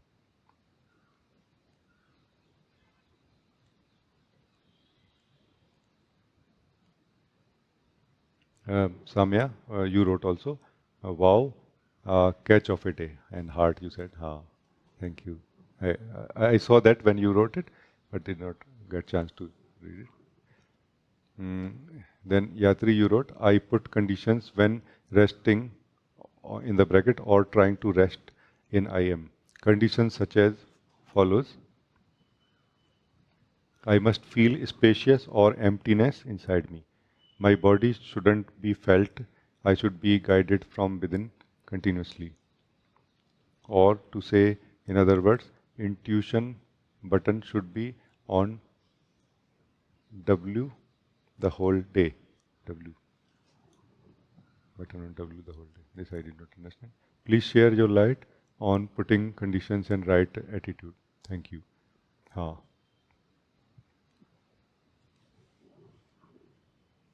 Yatri, I think this is a common thing that is experienced, that not you only, but we all, uh, because of not being clear, put conditions. So it is a fact, really, that when I'm staying as I am, I should feel spacious. For example, we feel like this. But when we are not feeling spacious, that time also we are the same being. No? So we have connected the dots incorrectly here. And I'm not saying that when we stay as I am, we don't feel spacious. We do. But that's a different kind of spaciousness than the spaciousness that we are attaching right now to it. Right now we are attaching the sense of spaciousness within the energies, which is like, which is felt when we are more resolved in a way. Like when we are more resolved, in a more resolved state of mind body, then that time we feel some spaciousness, some relief, some relax, some sense of contentment, and we are attaching that to our true state of being. In fact, when we are more a resolved mind, that time what we experience as a spaciousness is also the spaciousness coming from the I am only. Because when we are that time we are able to feel like there is nothing urgent to be attended in the body, mind, life, and we are able to relax in ourselves, unknowingly mostly. No? So that time what we feel is also the taste of being only. But again, we are incorrectly connecting the dots. There is no joy which is not the joy of the being, any joy that we have ever felt. We have only felt the joy of the being only, in the name of any joy anywhere inside us. But conditions apply. This is the thing. There are conditions which apply. Meaning, the circumstances in which the joy happened, we think that the circumstances caused the joy. Yes, true. Also, we believe that circumstances gave us the joy. Not true. They caused us to relax in ourselves only, and which gave us joy. Ourself gave us joy to ourselves. There is no other way to experience joy.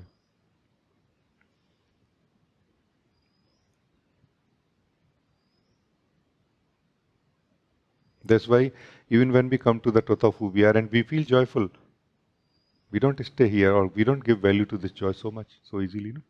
Because, yeah, what is the big deal? I feel joy many times differently in different occasions, believing that those occasions or circumstances are giving us joy. No, they are not. This is giving us joy. They are like an environment in which we relax. Like for a moment, we give up being a doer. No? At all. Like at all. Not like I will keep doing something. No, just not doing anything. Just not doing anything. Just relaxing. Hey, but is that not core meditation that we practice? Is that not core meditation that we practice? Just sitting, doing nothing. So, Yati, this is all I could say. Thank you, beloved.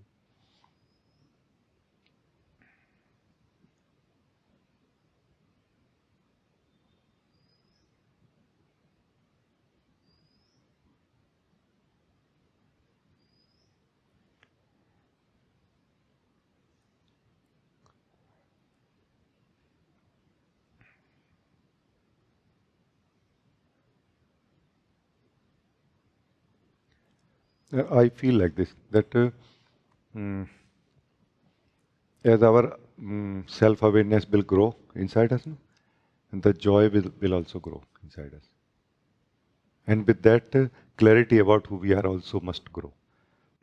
Because if it doesn't, then we will get caught up in those experiences which are produced by the increased awareness and joy. And we will not see ourselves separate from it. We don't really see the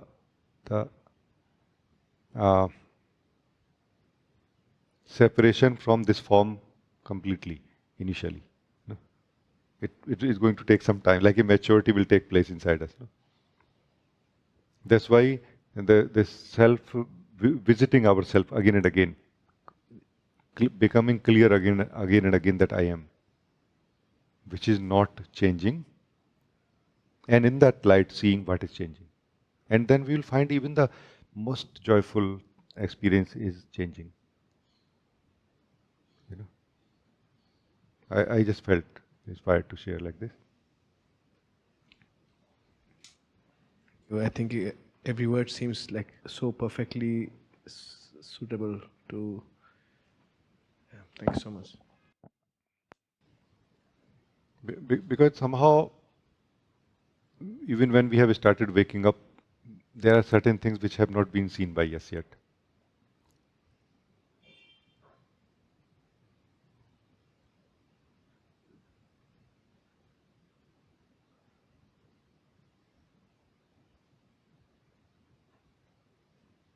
And they will be seen slowly.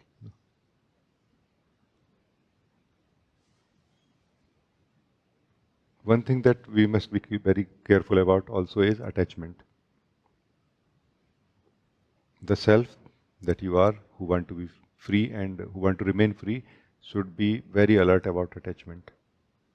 You do not need attachment to remain as yourself. Or you do not need effort to remain as yourself.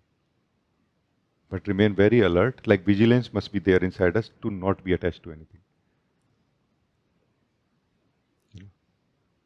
Because there is a habit inside us to be for attachment.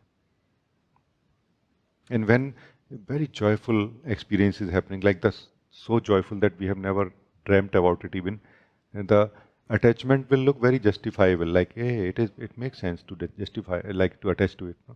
No, it is not. If possible, remain free from it also. Not removing it, not stopping enjoying it, totally enjoy, but not forgetting that I am. And this clarity of I am will shine so much more in this middle of the beautiful experience. While it will keep the experience as beautiful as it is, or it will make it even more beautiful. And yet somehow the freedom, the self will remain free in it also. You know?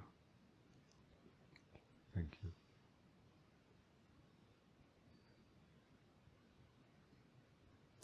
I feel these are very beautiful sharings and that we are living together, like, moment in which we are. All of you are so beautiful. Like I'm looking at all of you. It's so beautiful, beloved. It is the grace of my Guru and God that we are so joyfully and simply living this truth. Thank you for joining today. Thank you.